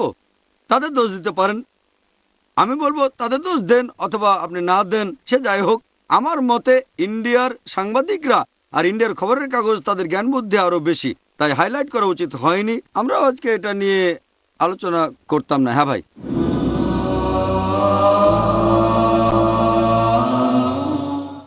ভারতীয় মিডিয়া বিষয়টা সবার সামনে তুলে ধরেছে তার জীবন রক্ষার জন্য, কারণ তিনি তো মাত্র একজন মহিলা, এবং এসব ধর্মপাগল লোকদের সামনে তিনি অসহায়। সুতরাং ভারতীয় মিডিয়া তাকে শুধু রক্ষা করার জন্য চেষ্টা করেছে। আচ্ছা, ইন্ডিয়া প্লিজ প্লিজ ভাই আমাকে শেষ করতে দেন, তারপর আপনি বলবেন। প্লিজ ভাই, আপনি বললেন ইন্ডিয়ার মিডিয়া তসলিমাকে বাঁচিয়েছে একটা অখ্যাত প্রতিষ্ঠানের হাত থেকে, অখ্যাত মাওলানা হাবিবুর রহমানের কাছ থেকে। তাহলে আজকে যদি শোনেন ট্রেনে কেউ বলছে প্রধানমন্ত্রীকে খুন করে ফেলবো, সেটা কি পেপারে হেডলাইন ছাপাবেন? না। এটা একটা রূপক প্রশ্ন ভাই, আপনার কাছে উত্তর চাইনি। আপনার এই কথাটার কোনো মানে হয় না ভাই। আপনি ইন্ডিয়ান মিডিয়াকে খালি দোষ দিচ্ছেন। ইন্ডিয়ান মিডিয়া তো আসলে তসলিমা নাসরিনকে সাহায্য করেছে। পরে প্রশ্ন করবেন, আগে আমাকে উত্তরটা দিতে দেন। আপনি বললেন যে ইন্ডিয়ার মিডিয়া। ভাই, এটা আমার মতামত, ভুলও হতে পারে, এটা আমার মতামত। আমি বলছি না আমার মতামত সঠিক হতে হবে। কিছু দর্শক আমার সঙ্গে একমত হতে পারেন, আবার অনেকে নাও হতে পারেন। আমার মতে একজন অখ্যাত লোক বা প্রতিষ্ঠান, ধরেন কোন প্রথম সারির দল যদি এই ঘোষণা দিত, তাহলে এটা চিন্তার ব্যাপার হতো। আমি নিষিদ্ধ করা নিয়ে বলছি না, আমি বলছি না মৃত্যুদণ্ড দেওয়াটা ঠিক না ভুল। আমি বলছি এই খবরটাকে কেন হেডলাইন বানানো হয়েছে, কারণ যাতে পেপারে কাটতি হয়। আমি বলছি এটা আমার মতামত, যদি পছন্দ হয় তাহলে মানতে পারেন, না হলে মানবেন না, এটা আমার মতামত ভাই। আমি একটা ভুল সংশোধন করে দিচ্ছি। তসলিমা নাসরিনের হত্যার আহ্বানের বিষয়টা অতটা গুরুত্বহীন নয় যেভাবে উনি বলতে চাচ্ছেন। এই আহ্বান আনুষ্ঠানিকভাবে জানিয়েছিল বাংলাদেশের একটি রাজনৈতিক দল, জামাতে ইসলামী বাংলাদেশ। আমি প্রফেসর হামজা ভিরানি। আমি ভাই অশোক সাহানিকে জিজ্ঞাসা করতে চাই যে তিনি বলেছেন যে এই সাংবাদিক তারা তসলিমা নাসরিনের জীবনকে সমস্যার মধ্যে ফেলে দিয়েছে, বিপদে ফেলেছে। উনি বলেছেন যে ভারতীয় মিডিয়া তসলিমা নাসরিনের জীবনকে রক্ষা করার চেষ্টা করেছে।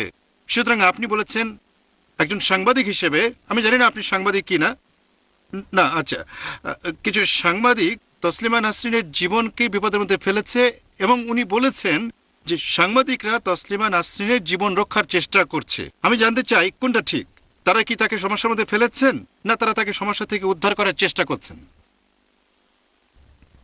সমস্যাটা আসলে এত সহজ নয়। এই অর্থে সমস্যাটা একটু জটিল। বাংলাদেশের মৌলবাদী স্টেটসম্যানে দেয়া ওই সাক্ষাৎকারের অনেক আগে থেকেই তসলিমা নাসরিনকে হত্যার জন্য উস্কানি দিয়ে আসছে। আপনি যদি জিজ্ঞাসা করেন, আমার মত হলো জাতীয়তাবাদের ভুল ধারণায় তারা হয়তো বিভ্রান্ত হয়েছে। কারণ প্যারিস থেকে ঢাকা যাওয়ার পথে তসলিমা কলকাতায় অবস্থান করেছিলেন। তিনি বলেছিলেন যে কলকাতা আমার দ্বিতীয় গৃহ। আপনি এ কথা যে কোনো লোককে বলুন, ধরুন মুম্বাইয়ের শিবসেনাকে বলুন, ইমরান যদি মুম্বাইয়ে আসে এবং বলে মুম্বাই আমার দ্বিতীয় গৃহ, তাহলে পাকিস্তানের লোকজন তারা তখন খুবই বিরক্ত হবে। এমনকি গাভাস্কারের মতো লোক যদি ক্যান্সার হসপিটালে অনুষ্ঠানে যায়, তাহলে পত্রিকায় ব্যাপক হইচই পড়ে যাবে যে গাভাস্কার কেন সেখানে গেল। আর আপনারা জানেন, আমি বলতে চাই যে সবকিছু মিলেমিশে গিয়েছে, সেজন্য বলছি কিছুটা জটিল এটা। যাই হোক, আমি মনে করি স্টেটসম্যান পত্রিকা যেহেতু প্রকাশ্যে ক্ষমা প্রার্থনা করেনি বা ক্ষমা প্রার্থনা করে বলেনি যে তারাই এর কারণ, তারাই এমন দাবির কারণ সৃষ্টি করেছে, এটা হলে পরিস্থিতিটা ভিন্ন রকম হতো। আমার নাম রবি, আমি মহানগর পত্রিকা থেকে এসেছি। আমি ডক্টর বিয়াসের কাছে একটা প্রশ্ন করতে চাই। আপনি বলেছেন যে হিন্দু ধর্মে আলোচনার অনেক গুরুত্ব আছে। এর অর্থ যারা নিজেদের হিন্দু মনে করে তারা বিপরীত চিন্তার লোকদের সাথে আলোচনা করা গুরুত্বপূর্ণ মনে করে। বালা সাহেব থ্যাকারে কোনো বিষয়ে দলিতদের কাছে কখনো কোনো কিছু জিজ্ঞাসা করেননি। লালকৃষ্ণ আদভানি বাবরি মসজিদের বিষয়ে কোনো মুসলমান লোকের সাথে আলোচনা করার চেষ্টা করেননি। আদালতের কাছ থেকে চেষ্টা হয়েছিল, কিন্তু তাও তারা ব্যর্থ করে দেন। আপনারা কি, আপনার দৃষ্টিতে বালা সাহেব থ্যাকারে, লালকৃষ্ণ আদভানি এরা কি হিন্দু?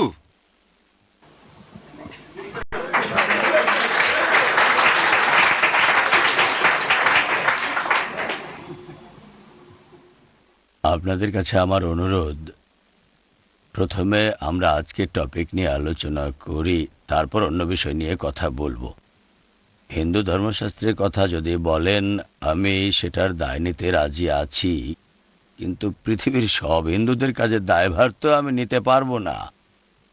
হিন্দু ধর্মশাস্ত্রে যদি এমন কিছু থাকে, হিন্দু ধর্মগ্রন্থগুলোতে যদি এমন কিছু থাকে যে আপনি যদি ধর্মের বিরুদ্ধে কথা বলেন, আপনি যদি ভিন্ন মত পোষণ করেন, তাহলে আপনাকে মেরে ফেলা হবে, হাত পা কেটে ফেলা হবে, দেশ থেকে বের করে দেওয়া হবে।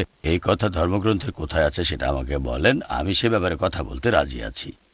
কিন্তু একজন হিন্দু লোক কি মন্তব্য করেছে সে ব্যাপারে বলতে পারবো না। আর আপনার প্রশ্নটা রাজনৈতিক ব্যাপার নিয়ে। এখন ভারতের রাজনীতির এমন অবস্থা যে সেটা থেকে দূরে থাকতে আমি পছন্দ করি, যদিও আমি জানি জগৎ সংসারে রাজনীতি থেকে দূরে থাকাটা খুবই কঠিন ব্যাপার। এখানে আমি আপনাকে একটা কথা বলবো, আপনি নিজেকেই প্রশ্ন করে দেখেন। এই প্রশ্নের উত্তর লালকৃষ্ণ আদভানি আর বাল থ্যাকারে সাহেবই ভালো দিতে পারবেন, যে হিন্দু ধর্ম অনুযায়ী, সনাতন বেদিক ধর্ম অনুযায়ী তাদেরকে হিন্দু বলা যায় কি না। আমি এই ব্যাপারে মন্তব্য করার কে? এখানে আমি আপনাদের আরেকটা কথা বলবো, ব্যাপারটা ভুলও জানতাম আমি হয়তো। ডক্টর নায়েক বললেন যে ফতোয়া মানে মতামত, এই ব্যাপারটা আগে জানতাম না। এতদিন আমি জানতাম যে ফতোয়া মানে কোনো ধর্মীয় ব্যক্তির রায়, উচ্চ পদের কোনো সিদ্ধান্ত, তারা কেউ আদেশ দিলে সেটাকে ফতোয়া বলা হয়, এটাই জানতাম। তবে আমিও ভুল জানতাম। অনেক মুসলমানও তো এটা জানে না। সেজন্য কোনো ব্যক্তি সম্পর্কে আমার মন্তব্য কোনো কাজে আসবে না। এখানে আমরা কথা বলছি এটা নিয়ে, ধর্মের বিরুদ্ধে কিছু বললে হিন্দু শাস্ত্র তাকে কি শাস্তি দেবে। আর যদি আলোচনা করার কথা বলেন এই ব্যাপারে, আমি আগেই বলেছিলাম আমাদের ধর্মে পূর্ব আর উত্তর পক্ষ বলে একটা ব্যাপার আছে। আপনারা জানেন স্বামী দয়ানন্দ সরস্বতীর সময় অনেক রকম শাস্ত্রের বই পাওয়া যেত। সনাতন বেদিক ধর্মে যে সংশোধন, ধর্ম থেকে কুসংস্কার ছাড়ানো, এই কাজটা শুরু করেছিলেন স্বামী দয়ানন্দ সরস্বতী। আর আপনারাও জানেন দয়ানন্দ সরস্বতীর সময়ে আর উনি চলে যাওয়ার 50 বছর পরেও সনাতন ধর্মে, আর্য ধর্মে বিভিন্ন জায়গায়, বিভিন্ন শহরে, গ্রামে শাস্ত্র তৈরি করা হয়েছে, বই ছাপানো হয়েছে, তাদের পক্ষে বিপক্ষে অনেক কথা হয়েছে। দর্শনের ব্যাপারে শঙ্করাচার্য আর ব্রহ্মাচার্যের মধ্যে একটু মতের অমিল হলো, ব্যাস তারা আলাদা হয়ে গেলেন। এরকম তো অনেক উদাহরণ আছে। এখনকার দিনে কোনো নেতা তিনি যদি কোনো রকম অনুচিত কাজ করেন, সেটার দায় আপনি হিন্দু শাস্ত্রের উপর কেন দিয়ে দেবেন বলেন তো? আপনি তো এই প্রশ্নের উত্তরটা দিলেন না। এতে কিছুই করার নেই, আপনারা সবসময় সরে আসতে পারেন। আপনি বলেছেন যে নিজের কর্মের ফল পরলোকে পাওয়া যায়। আপনি সনাতন বৈদিক ধর্মের প্রতিনিধিত্ব করছেন। এখন আপনি আমাকে বলেন আপনার মত অনুযায়ী কোন জিনিসটাকে কর্ম বলবেন? কর্মের সংজ্ঞা কি? কর্ম। আপনি খুব সুন্দর প্রশ্ন করেছেন। তার আগে একটা কথা বলি, মিস্টার সাহানি তার লেকচারে একটা কথা বলেছিলেন যে সমস্যাটা হচ্ছে সব ধর্মেরই একটা গ্রন্থ আছে, আর এখন সেরকম গ্রন্থ বিশ্বাস করা যায় না যেটা হাজার হাজার বছর আগে, লাখ লাখ বছর আগে পৃথিবীতে এসেছে। এ ব্যাপারে কোনো মন্তব্য করতে হলে আমি বলবো আপনি কোনো ধর্ম না মেনে অধার্মিক হতে পারবেন না। আপনার সে অধিকার অবশ্যই আছে, তবে আপনার এমন কোনো অধিকার নেই যে আপনি অন্যদেরও বলবেন ধর্ম বলে কিছু নেই, কোনো ধর্ম মানার দরকার নেই। একটু মন দিয়ে শোনেন, আপনি হয়তো নাস্তিক, পরলোক মানেন না, এরকম মানুষ সবসময় থাকে, আগেকার দিনে ছিল, ভবিষ্যতেও থাকবে। অথবা হয়তো আপনি ধর্ম মানেন, ধর্মগ্রন্থ মানেন, কিন্তু যদি ধর্মগ্রন্থে পরিবর্তন আনতে চান তখন আমার এই প্রশ্নের উত্তর দেন যে কর্মের ফল পরলোকে মিলবে কি না। তাহলে যারা বিশ্বাস করে যে কর্মের ফল পরলোকে গিয়ে মিলবে তাদের জন্য এই প্রশ্ন। আর যদি ভাবেন কর্মের ফল পরলোকে মিলবে না, কর্মের ফলাফল ঈশ্বর দেবেন না, তাহলে তো আপনি ব্যাপারটাই বুঝতে পারছেন না যে ধর্মটা আসলে কি। এবারে আপনার প্রশ্নের উত্তর দিচ্ছি যে কর্ম বলতে কি বোঝায়। এই প্রশ্নটা হিন্দু ধর্ম করা যেতে পারে, অন্য ধর্ম থেকেও আসতে পারে। এটা আপনি বিভিন্ন সময়ে যা কিছু করছেন, পূজার সময় মন্দিরে গেলে হয়তো ধার্মিক হয়ে যেতে পারেন, এরকম কিছু আছে বলে আমি জানি না। হিন্দু ধর্মে কর্ম বলতে যা বোঝায় সকাল থেকে শুরু করে রাত পর্যন্ত, আর রাত থেকে শুরু করে সকাল পর্যন্ত 24 ঘন্টা 12 মাস, এভাবে সারা জীবন শরীর, মন আর ইন্দ্রিয় দিয়ে আমরা যা কিছু করে থাকি তার সবকিছুই কর্ম। এই ব্যাপারটা আপনারা সব ধর্মের মধ্যে দেখতে পাবেন। আমি একজন মানুষকে কোন দৃষ্টিতে দেখছি সেটাও একটা কর্ম। যদি আমি তাকে ভালো দৃষ্টিতে দেখি তাহলে পুণ্যের কাজ করছি, যদি তাকে খারাপ দৃষ্টিতে দেখি তাহলে পাপ করছি, এর শাস্তিও পেতে হবে আমাকে। কর্ম বলতে শুধু হাত আর পায়ের কাজগুলোকে বোঝায় না, শরীর, ইন্দ্রিয়, মন, বুদ্ধি, এই সব কিছু দিয়ে আমরা যে কাজগুলো করি তার সবগুলোই হচ্ছে কর্ম। তবে ব্যাপারটা এমন না যে কর্মের ফলাফল আমরা শুধু এখানেই পাবো। প্রত্যেক কর্মের কিছু ফলাফল পরলোকেও ভোগ করতে হবে। যে লোক ঈশ্বরে বিশ্বাস করে না, যে লোক পরলোকে বিশ্বাস করে না, তার সাথে পরে কথা বলবো। আমার এই প্রশ্নের উত্তর তার জন্য নয়। যে ঈশ্বরে বিশ্বাস করে না তার সাথে আমি এই ব্যাপারে কথা বলবো না, ঈশ্বরই তার বিচার করবেন। আপনার যদি মনে হয় তাহলে শাস্ত্র বাদ দিতে পারেন, আপনি যা বলবেন, কোরআন মানবেন না, বেদ মানবেন না, বাইবেল মানবেন না। তবে আপনার বুঝতে হবে আপনার মতো কিছু মানুষ ধর্ম মেনে চলে, ঈশ্বরে বিশ্বাস করে। আপনি মানতে না চাইলে মানবেন না, তবে যে ঈশ্বরে বিশ্বাস করে সে এটাও মানে যে কাজগুলো করছে ঈশ্বর সেগুলো দেখছেন। আমরা চাপিয়ে দিই না। আর 2 মিনিট আমি সময় চাচ্ছি। একবার এক গুরু তার শিষ্যদের শিক্ষা দেওয়ার পর প্রত্যেককে একটা করে ফল খেতে দিলেন, আর ফলটা খাও, এমন জায়গায় বসে খাবে যেটা কেউ দেখতে না পায়। কেউ বলল আমি ঘরের দরজা বন্ধ করে খেয়েছি, বলল পানিতে ডুব দিয়ে খেয়েছি, কেউ বলল জঙ্গলের ভেতরে গিয়ে খেয়েছি। এক শিষ্য এসে বলল যে গুরুজি, এমন জায়গা তো পেলাম না যেখানে কেউ দেখতে পাচ্ছে না, সেজন্য ফলটা এখন আমার সাথে আছে। তাহলে এভাবে যদি চিন্তা করেন যে আমার কাজগুলো কেউ না কেউ একজন দেখছেন, এখানে কিছু না পেলেও পরকালে আপনি ফল পাবেন, তাহলে খারাপ কাজ করতে পারবেন না। আরও একটা কথা বলি আমি, আপনারা না হয় ধরে নেন ধর্ম একটা কাল্পনিক জিনিস, ধরে নেন আমরা মানি না ধর্ম কাল্পনিক, আমরা এটাকে সত্য বলে মানি। তবে অনেকে বলে যে ধর্ম আফিমের গুলির মতো। আচ্ছা, ধরে নিলাম ধর্ম আফিমের গুলি, তবে সমাজের ভালোর জন্য এই আফিমের গুলিটার অবশ্যই প্রয়োজন আছে, না হলে যে ভ্রষ্টাচার আসবে সেটাকে ঠেকানো খুবই কঠিন হয়ে যাবে, চারিদিকে তখন শুধু বিশৃঙ্খলাই চলবে। এখন সমাজের অবস্থা এমন যে পরলোক আর ঈশ্বরের উপর থেকে মানুষের বিশ্বাস উঠে গেছে, ধর্মের উপর থেকে বিশ্বাস উঠে গেছে। এখন মানুষ শুধু নিজের বুদ্ধির উপর নির্ভর করে, কোনো অপরাধ করে পুলিশের কাছ থেকে পালিয়ে থাকতে হবে, পুলিশকে ঘুষ দিতে হবে, অথবা এরকম কোনো উপায়ে বেঁচে গেলাম, কোনো একটা অন্যায় যদি করে বেঁচে যেতে পারি তাহলে সেটা অপরাধ নয়। আমি কোনো অপরাধ করিনি, সেটা আসলে বুদ্ধিমত্তা। যার যত বুদ্ধি বেশি সে তত আয়োজন করে শাস্তির হাত থেকে বাঁচার চেষ্টা করে, যদি বেঁচে যায় তাহলে সব ঠিক আছে। অপরাধ বেড়ে যাওয়ার মূল কারণ হচ্ছে এটাই, যত বেশি সেকুলার সমাজ তৈরি করবেন অপরাধও তত বেশি বাড়বে, এটাকে থামাতে পারবেন না। এইসব অপরাধ আর অন্যায় কমানোর একমাত্র উপায় হচ্ছে এটা বিশ্বাস করবেন যে আপনার সব কর্মই ঈশ্বরের উপর থেকে দেখছেন। হ্যাঁ, আপনি কি কিছু বলতে যাচ্ছেন? আচ্ছা ঠিক আছে, বলেন। হ্যাঁ, দলিতদের কর্ম কি? কর্ম কি সকালে উঠে মুখ ধোয়া? এটা কর্মের বিষয় হয় না। যদি আপনি এই বিষয়টা নিয়ে বিস্তারিত কিছুই বললেন না, এটা কিছুই হয় না। আমার প্রশ্ন ডক্টর বিয়াসের কাছে, আপনি সনাতন ধর্মের প্রতিনিধিত্ব করছেন, এছাড়া আপনি বলেছেন যে ধর্মের মধ্যে নতুন কোনো সংযোজন হওয়ার প্রয়োজন নেই, এবং আমি আপনার, ঠিক আছে আপনি বলেননি, আপনি কি আমাকে বলবেন যে সনাতন ধর্মের কোন শাস্ত্রে হিন্দু শব্দ লেখা আছে, অথবা এটা কি লেখা আছে যে এই ধর্মে কেউ আসছে? যদি না থাকে তাহলে সনাতন ধর্মে হিন্দু শব্দ কোথা থেকে এসেছে, আর এই হিন্দু শব্দটা সনাতন ধর্মের সাথে কিভাবে সম্পর্কযুক্ত এবং তা কোথা থেকে এসেছে? আমি এ কথা বলিনি। আচ্ছা, এখানে আপনি হিন্দু শব্দটা সম্পর্কে যেটা ভাবছেন, পার্সিয়ানরা এদেশে আসার পর তারাই এখানকার লোকদের হিন্দু বলে ডাকা শুরু করলো, এই কথাটা আসলে ঠিক না। সত্যি বলতে আমাদের আদি গ্রন্থে হিন্দু শব্দটা একেবারে স্পষ্টভাবে উল্লেখ করা হয়েছে। হিন্দু শব্দটা আমাদের ধর্মশাস্ত্রে অনেকবার বলা হয়েছে। হিমালয় থেকে শুরু করে ইন্দুস সরোবর পর্যন্ত সব জায়গাতেই প্রচলিত। কোন শব্দের প্রথম আর শেষ অক্ষর, প্রথম অক্ষর আর শেষ অক্ষর দিয়ে শব্দটাকে সংক্ষেপে বলা হয়। যেমন কোনো ডাক্তার তার নামের প্রথমে লিখবে ডি আর লিখবেন, ডাক্তার শব্দের প্রথম অক্ষর ডি আর শেষ অক্ষর আর, ডি আর মানে ডক্টর, এম আর মানে মিস্টার।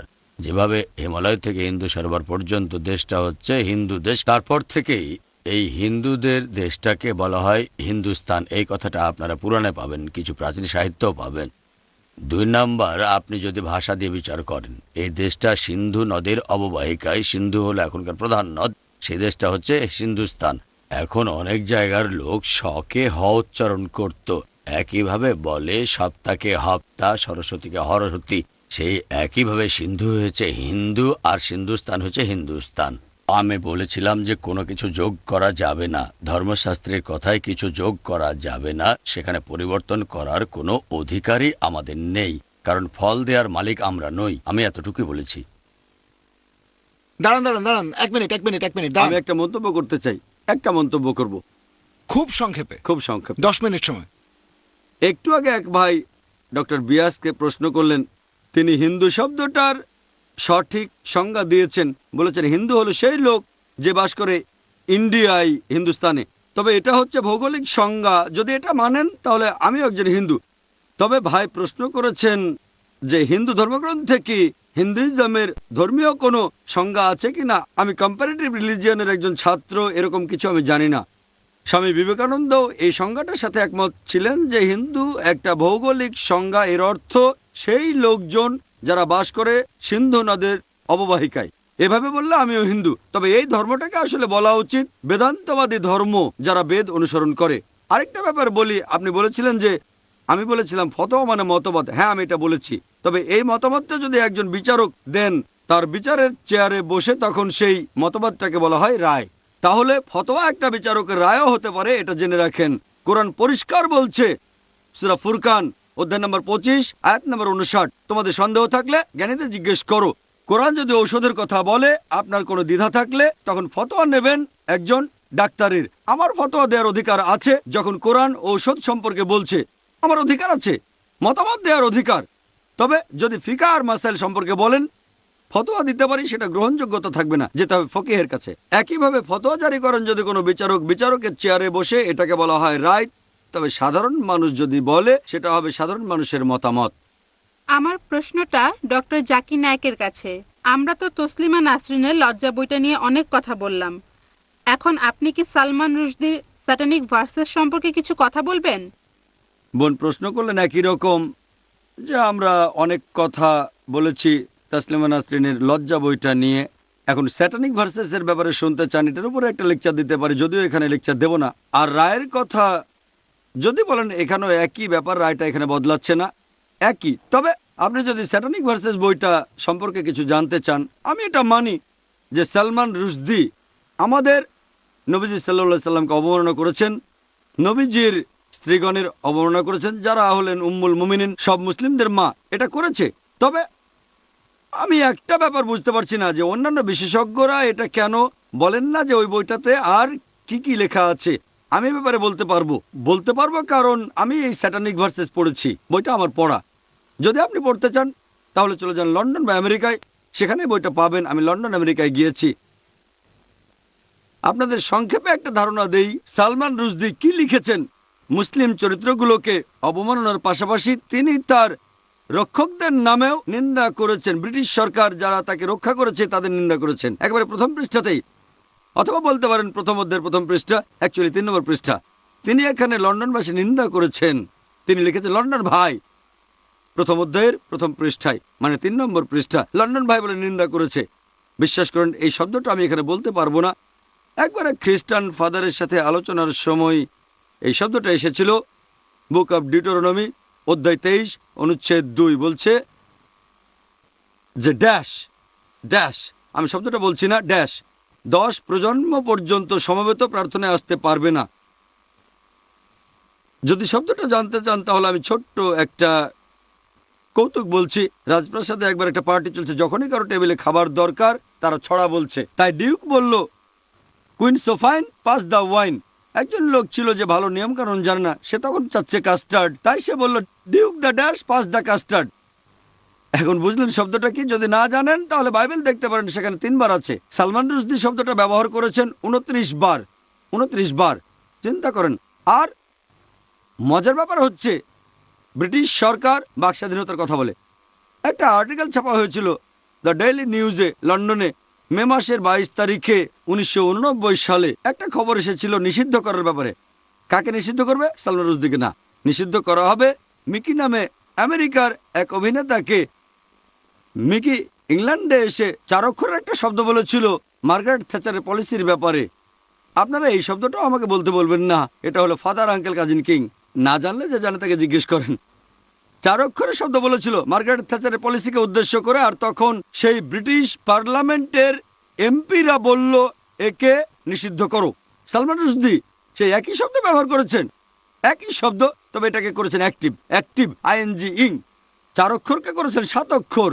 আর একটা প্যারাগ্রাফে 270 নম্বর পৃষ্ঠায় এটা আছে, একটা প্যারাগ্রাফে এই শব্দটা লিখেছেন 4 বার। 4 অক্ষরের শব্দের সাথে ইং, তার মানে অ্যাক্টিভ। মার্গারেট থ্যাচারের কাজের বর্ণনায় বলেছেন এটা ব্রিটিশ ঠিকই হজম করেছে। এই পক্ষপাতিত্ব কেন? সেই অভিনেতা 4 অক্ষরের শব্দটা বলেছেন মার্গারেট থ্যাচারের পলিসিকে, তাকে নিষিদ্ধ করলেন। সালমান রুশদিকে যারা সমর্থন করেছে তাদের কেউই আমেরিকান অভিনেতাকে সাহায্য করতে আসেনি। কেন? দুমুখনীতি কেন? তিনি বলেছেন 4 বার শব্দটা অ্যাক্টিভ করেছেন। যদি পুরো বইয়ে দেখেন এই শব্দটা আছে মোট 52 বার, প্রত্যেক সপ্তাহের জন্য একটা, মোট 52 বার। আমি এই বইটা পড়েছি সেজন্য বলতে পারছি। 5 বার শুধু 4 অক্ষরের শব্দটা ব্যবহার করেছেন। ইং এ, ইং আমেরিকান, ইং অ্যালিজ, এভাবে ডিকশনারি বানাতে পারেন। আর এছাড়াও তিনি বইটাতে নিন্দা করেছেন প্রধানমন্ত্রীর নামে, সাবেক প্রধানমন্ত্রী, সে সময় তিনি ছিলেন। আর তিনি বলেছেন সেখানে বিভিন্ন চরিত্রের কিছু ডাক নাম দিয়েছেন, যেমন একজন হচ্ছে চামচা, তিনি নিজের নাম সেখানে লিখেছেন চামচা, অথবা জিব্রিল, অথবা পুন্নু। আর মার্গারেট থ্যাচারকে বলেছেন ম্যাগি। তারপর বলেছেন টর্চার। টর্চার মানে কি জানেন? মানে থ্যাচার। তিনি লিখেছেন টর্চার, তারপর ফুল স্টপ। একটা শব্দের সেন্টেন্স, অসাধারণ। সালমান রুশদির লেখনের প্রশংসা করি। এক শব্দের সেন্টেন্স, টর্চার, ফুল স্টপ। ম্যাগেদা 5 অক্ষরের শব্দ, আর বলবো না আমি। এটা হলো মাদি কুকুর। তিনি লিখেছেন টর্চার, ফুল স্টপ। ম্যাগিদা 5 অক্ষরের শব্দ। হ্যাঁ, আমি প্রশ্নটার উত্তর দিচ্ছি। বোন প্রশ্ন করেছেন, উনি স্যাটানিক ভার্সেসের ব্যাপারে জানতে চেয়েছেন, আর সালমান রুশদি সম্পর্কে আমার মন্তব্য। উনার ব্যাপারে আমার মন্তব্য আগের মতোই থাকছে। উনি আলোকপাত করতে বললেন, আমি সেটাই করছি। যদি অনুমতি দেন তাহলে হয়তো কয়েক মিনিট লাগবে। আমাদের মধ্যে কতজন স্যাটানিক ভার্সেসের ব্যাপারে এই কথাগুলো জানতেন? ও, খুব ভালো, 2-3 জন। আচ্ছা, 3 জন। আপনি কি এই কথাগুলো জানতেন? থ্যাচারকে যে টর্চার বলা হয়েছে? খুব ভালো, এখানে অনেক বুদ্ধিমান মানুষ আছেন, তবে সাধারণ দর্শকরা জানেন না। তাহলে হ্যাঁ, ঠিক আছে, প্লিজ আমাকে উত্তর দিতে দেন, তারপর আপনি বলেন। ভাই, আমি জানি লোকজনের প্রসঙ্গে বলবে যে মার্গারেট থ্যাচার লৌহ মানবী, তিনি ভাবপ্রবণ হন না, তিনি খুব শক্ত। আমি একমত। যদি 5 অক্ষরের শব্দটা বলেন, যদি মাদি কুকুর বলেন, তিনি কিছু মনে করবেন না। তবে চিন্তা করেন, যদি তার ছেলের কাছে যান, মার্ক থ্যাচার, হয়তো টিভিতে দেখেছেন, সে একজন রাগবি খেলোয়াড়। যদি মার্কের কাছে গিয়ে বলেন, মার্ক, সালমান রুশদি বলেছে আপনি নাকি একজন SOB, সানা বা 5 অক্ষরের শব্দ, আমি শিওর আপনাকে পেটাবে। সে তখন বাক স্বাধীনতায় বিশ্বাস করবে না। যদি বলেন, মার্ক, সালমান রুশদি বলেছে আপনি একজন SOB, son of a dash, sure আপনাকে ধরে পেটাবে। এমনকি ব্রিটিশ লোকজন সংবেদনশীল, তবে তাদের সংবেদনশীলতা এক একজনের ক্ষেত্রে এক এক রকম হয়ে থাকে। কেউ হয়তো বিশেষ কিছু শব্দের প্রতি সংবেদনশীল। ধরেন, আপনি পাশের রাস্তায় যদি যান, লোকজন একে অন্যের নামে নিন্দা করছে, মাকে নিয়ে, বোনকে নিয়ে। সালমান রুশদি তার বইয়ে যেসব শব্দ লিখেছে সেটাই। চিন্তা করেন, হিন্দিও লিখেছে, বেহেন, তারপর 4 অক্ষর। তাহলে আপনি রাস্তার লোকটার নিন্দা করলে সেই ব্যাপারে কিছুই বুঝতে পারবে না, কারণ সেই ব্যাপারে অভ্যস্ত। তবে যদি তাকে সরল ভাষায় কথাটা বলেন, যেটা কম অপমানজনক, সেই নিন্দার চেয়ে হয়তো বললেন তোমার মা একজন পতিতা, তখন সেই রাস্তার লোকের কাছেও সেই ব্যাপারটা খারাপ লাগবে, সে আঘাত পাবে। প্রত্যেক মানুষ তার নিজের ক্ষেত্র অনুযায়ী এক এক রকম সংবেদনশীল। আর ব্রিটিশ সরকার বাক স্বাধীনতার কথা বললেও এটাতে বিশ্বাস করে না, কারণ শেখ আহমেদ দিদাত বলেছিলেন, আমাকে বিবিসিতে 5 মিনিট সময় দেন, আমি শুধু সালমান রুশদির কথাগুলোর উদ্ধৃতি দেব, তাহলে আমি কোনো দাতব্য প্রতিষ্ঠানে 50,000 পাউন্ড দান করব। তারা প্রত্যাখ্যান করেছিল। ABC, আমেরিকান ব্রডকাস্টিং কর্পোরেশন, প্রত্যাখ্যান করেছে। তিনি বলেছিলেন $50,000 দেবো শুধু উদ্ধৃতি দেওয়ার জন্য। আপনারা বাক স্বাধীনতায় বিশ্বাস করেন, আমি সালমান রুশদির বইয়ের উদ্ধৃতি দেবো আর $50,000 দেবো, রাজি হয়নি। এই হলো তাদের বাক স্বাধীনতার অবস্থা। আর মন্তব্যের ব্যাপারে যদি বলেন, তসলিমা নাসরিনের ব্যাপারে যা বলেছিলাম এখানে সেটাই বলবো। আমি কিছু বলতে চাই সংক্ষিপ্তভাবে। আমি আগেই বলেছি যে খোমেনির ফতোয়া অমার্জনীয়। যদি তা বাতিল করা যেত, বা বরং তা বাতিল করা যেত, যেমন সাম্প্রতিক এক সংবাদে 5 বছর পর বলা হয়েছে 5 সপ্তাহ পর এটা বাতিল করা যেত, কিন্তু তা বাতিল করা হয়নি। এর কারণ রাজনৈতিক। এটাই প্রথম বিষয়। এটা আমি ক্রমাগতভাবে বলছি। এই ধরনের অনেক ধর্মীয় বিবাদে রাজনৈতিক ক্রোধ দেখা যায়, এখানেও প্রথম। দ্বিতীয়ত, আমি মনে করি না যে ব্যক্তিগতভাবে রুশদিকে একেবারে ক্ষমা করে দিতে হবে। হয়তো তিনি ইচ্ছাকৃতভাবে গ্রহণ করেছেন, যাকে আমি বলবো পাশ্চাত্যের অত্যন্ত উদ্ধত অবস্থান। আপনি যদি দায়িত্ব ছাড়া বাক স্বাধীনতায় বিশ্বাস করেন, তাহলে যে কোনো স্থানের প্রতিক্রিয়া আপনাকে গ্রহণ করতেই হবে। পালিয়ে থাকার পরিবর্তে আমি বলতে পারতাম, সব অর্থ নিয়ে আপনি প্রস্তুত থাকেন এবং তা গুনতে থাকেন। আমি যদি প্রকাশ্যে আপনাকে অপমান করি, তাহলে আপনার কাছ থেকে প্রতিক্রিয়া শোনার জন্য আমাকে প্রস্তুত থাকতেই হবে, পালিয়ে যাওয়া যাবে না। যে সরকারকে তিনি আগে অপমান করেছেন, সেই সরকারই তাকে আশ্রয় দিচ্ছে। এর মধ্যে বিরাট একটা অস্বাভাবিক ব্যাপার আছে, তবে অনুধাবন করুন যে এর মধ্যে কোনো যুক্তি নেই। একটা বিষয় অনুধাবন করুন যে অ্যাংলো স্যাক্সন বিশ্বে সাধারণভাবে একটা ক্রমবর্ধমান মত এই যে ইসলামিক মৌলবাদে এখন মিলিট্যান্ট ইসলাম 1 নম্বর শত্রুস্থান দখল করে নিয়েছে। এটা হয়েছে কমিউনিজমের পতনের পর। কমিউনিজম নয়, এর পরিবর্তে এখন সামরিক হুমকি হয়েছে মিলিট্যান্ট ইসলাম। এসব বিষয়ে আপনারা জানতে পারেন। উপসাগরীয় যুদ্ধ থেকে আপনারা জানেন ইরান এবং আরও অনেক দেশ, এবং এ কথাই আমি বলেছিলাম, আপনাদের অবশ্যই বুঝতে হবে মৌলবাদের অনেকটাই আসে প্রথমত সমাজের কিছু দৃষ্টিভঙ্গি থেকে, যা পাশ্চাত্যের ধর্মনিরপেক্ষ ভাবধারায় নেই। দ্বিতীয়ত, অনেক দেশ, বিশেষ করে পশ্চিম এশিয়ার দেশগুলোতে পাশ্চাত্যের ঔদ্ধত্যের প্রতিক্রিয়া হয়। তারা ঔপনিবেশিক পরবর্তী ভাবধারায় প্রতিক্রিয়া জানায় যেখানে তারা স্বাধীন রাষ্ট্র হিসাবে স্বাবলম্বী হতে চায়, অথচ অনুধাবন করুন তারা তা পারে না। এমনকি সমৃদ্ধ আরব দেশগুলো পারে না। আপনারা আসলে বোঝার চেষ্টা করুন যে এই ধরনের ফাঁপা প্রতিক্রিয়া হয় রুশ দিয়ে একটা প্রতীক, বা জর্জ বুশ একটা প্রতীক, বা ইসরায়েল হলো একটা প্রতীক। এসব কিছুই বিশাল ও অত্যন্ত জটিল বৈশ্বিক পরিমণ্ডলে, যেখানে ইসলামিক মৌলবাদ হলো সর্বশেষ হুইপিং বয়। এর আগে আরও হতে পারত রাশিয়া, সোভিয়েত ব্লক এবং এভাবে আরও অনেকে। এটাই যথেষ্ট। সম্ভবত এটাই আমাদের শেষ প্রশ্ন। হ্যাঁ, আমি প্রশ্ন করছি মিস্টার অশোক সাহানের কাছে। তসলিমার বিষয়ে আমরা অনেক আলোচনা করেছি এবং আমি মনে করি আনুপাতিক হারে তা অনেক কম, কারণ গত বছর মুম্বাইয়ে আমাদের এমন পরিস্থিতির সৃষ্টি হয়েছিল। ভারতের সচিত্র মিডিয়া শিবাজির ওপর একটা নিবন্ধ প্রকাশ করে এবং টাইমস অফ ইন্ডিয়া প্রথম ক্ষমা প্রার্থনা করে। আমার প্রশ্ন হলো, টাইমস অফ ইন্ডিয়া সম্ভবত ভিন্ন প্রক্রিয়ায় বাক স্বাধীনতা চেপে রাখার হুমকির পথে যেতে পারত। কিছু কিছু অর্থে আমরা কি ভারতে কিছুটা সাংস্কৃতিক ভুল ধারণাকে নিজেরাই সংকুচিত করে বসবাস করছি না? এই শিবাজি দৃষ্টান্ত হিসেবে বর্তমানে একক ও অনেক দৃষ্টান্ত পাওয়া যায়, অথচ তসলিমার ঘটনা অনেক বেশি উজ্জ্বল হয়ে উঠেছে। এমনকি মহারাষ্ট্রের উচ্চ শ্রেণীর পত্রিকাগুলো ওইসব সমর্থন করে বলেছে যে শিবাজিকে সম্মান জানাতে হবে।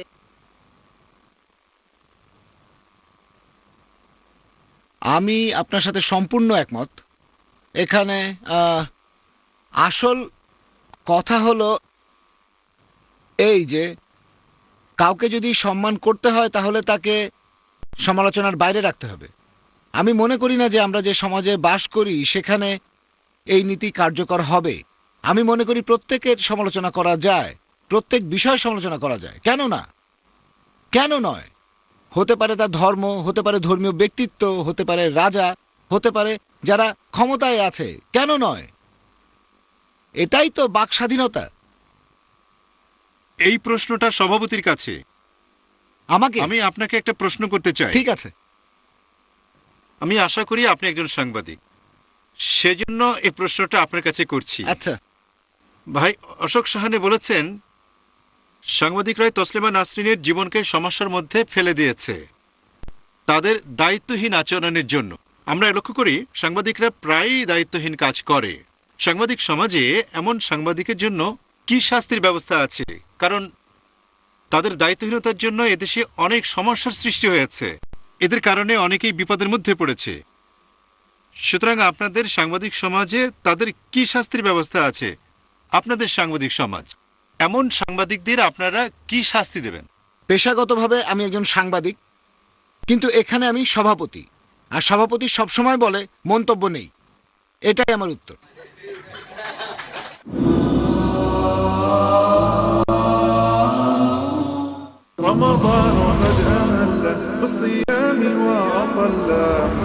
আসসালামু আলাইকুম, আমি মোহাম্মদ বদরুদ্দোজা নদভী আমার পক্ষ থেকে এবং পিস টিভি বাংলার পক্ষ থেকে আপনাদেরকে জানাই রমজানুল মুবারকের আন্তরিক মুবারকবাদ। রমজান একটা অতি পবিত্র মাস। এই মাসে আল্লাহ পাক কোরআন নাজিল করেছেন। এই মাসের মধ্যে রয়েছে লাইলাতুল কদর, সিয়াম এবং কিয়াম। এই মাসে ইবাদতের গুরুত্বপূর্ণ বিষয়গুলির সন্নিবেশন আল্লাহ ঘটিয়ে দিয়েছেন। আল্লাহ রাসূল সাল্লাল্লাহু আলাইহি ওয়াসাল্লাম বলছেন যে এই উম্মাত ততদিন কল্যাণের উপর প্রতিষ্ঠিত থাকবে যতদিন তারা সূর্য অস্ত যাওয়ার সাথে সাথে ইফতার করবে। ইবাদতের জগতে সিয়ামের দৃষ্টান্ত কোনো ইবাদত নেই। রমজানের প্রবেশের সাথে সাথে সমস্ত জাহান্নামের দরজাগুলিকে বন্ধ করে দেওয়া হয় এবং এরপরে জান্নাতের দরজাগুলি খুলে দেওয়া হয়। আল্লাহর সন্তুষ্টির আশায় ইবাদতের নিয়তে খাওয়া পান করা, জৈবিক চাহিদা পূর্ণ করা থেকে বিরত থাকার নাম হলো সাওম। জানুন মাহে রমজানের গুরুত্বপূর্ণ বিষয়গুলো। দেখুন তোহফায়ে রমজান প্রতিদিন সন্ধ্যা 6:30 ও পুনঃ সম্প্রচার দুপুর 12টায় বাংলাদেশে পিস টিভি বাংলায়। أفغير الله أبتغي حكما وهو الذي أنزل إليكم الكتاب مفصلا والذين آتيناهم الكتاب يعلمون أنه منزل من ربك بالحق فلا تكونن من الممترين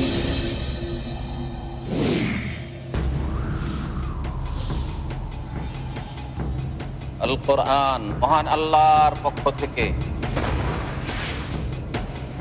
মহানবীর প্রতি নাযিলকৃত সর্বশ্রেষ্ঠ বাণী।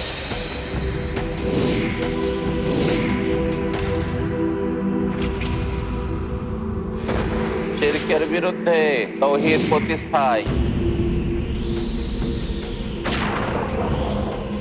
মানবতার কল্যাণে।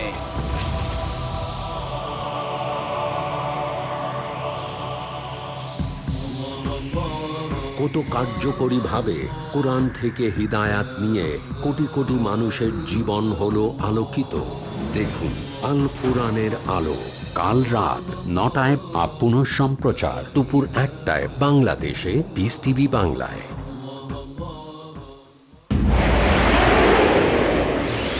ডক্টর জাকিরের আন্তরিক বার্তা, ইসলামিক বোম।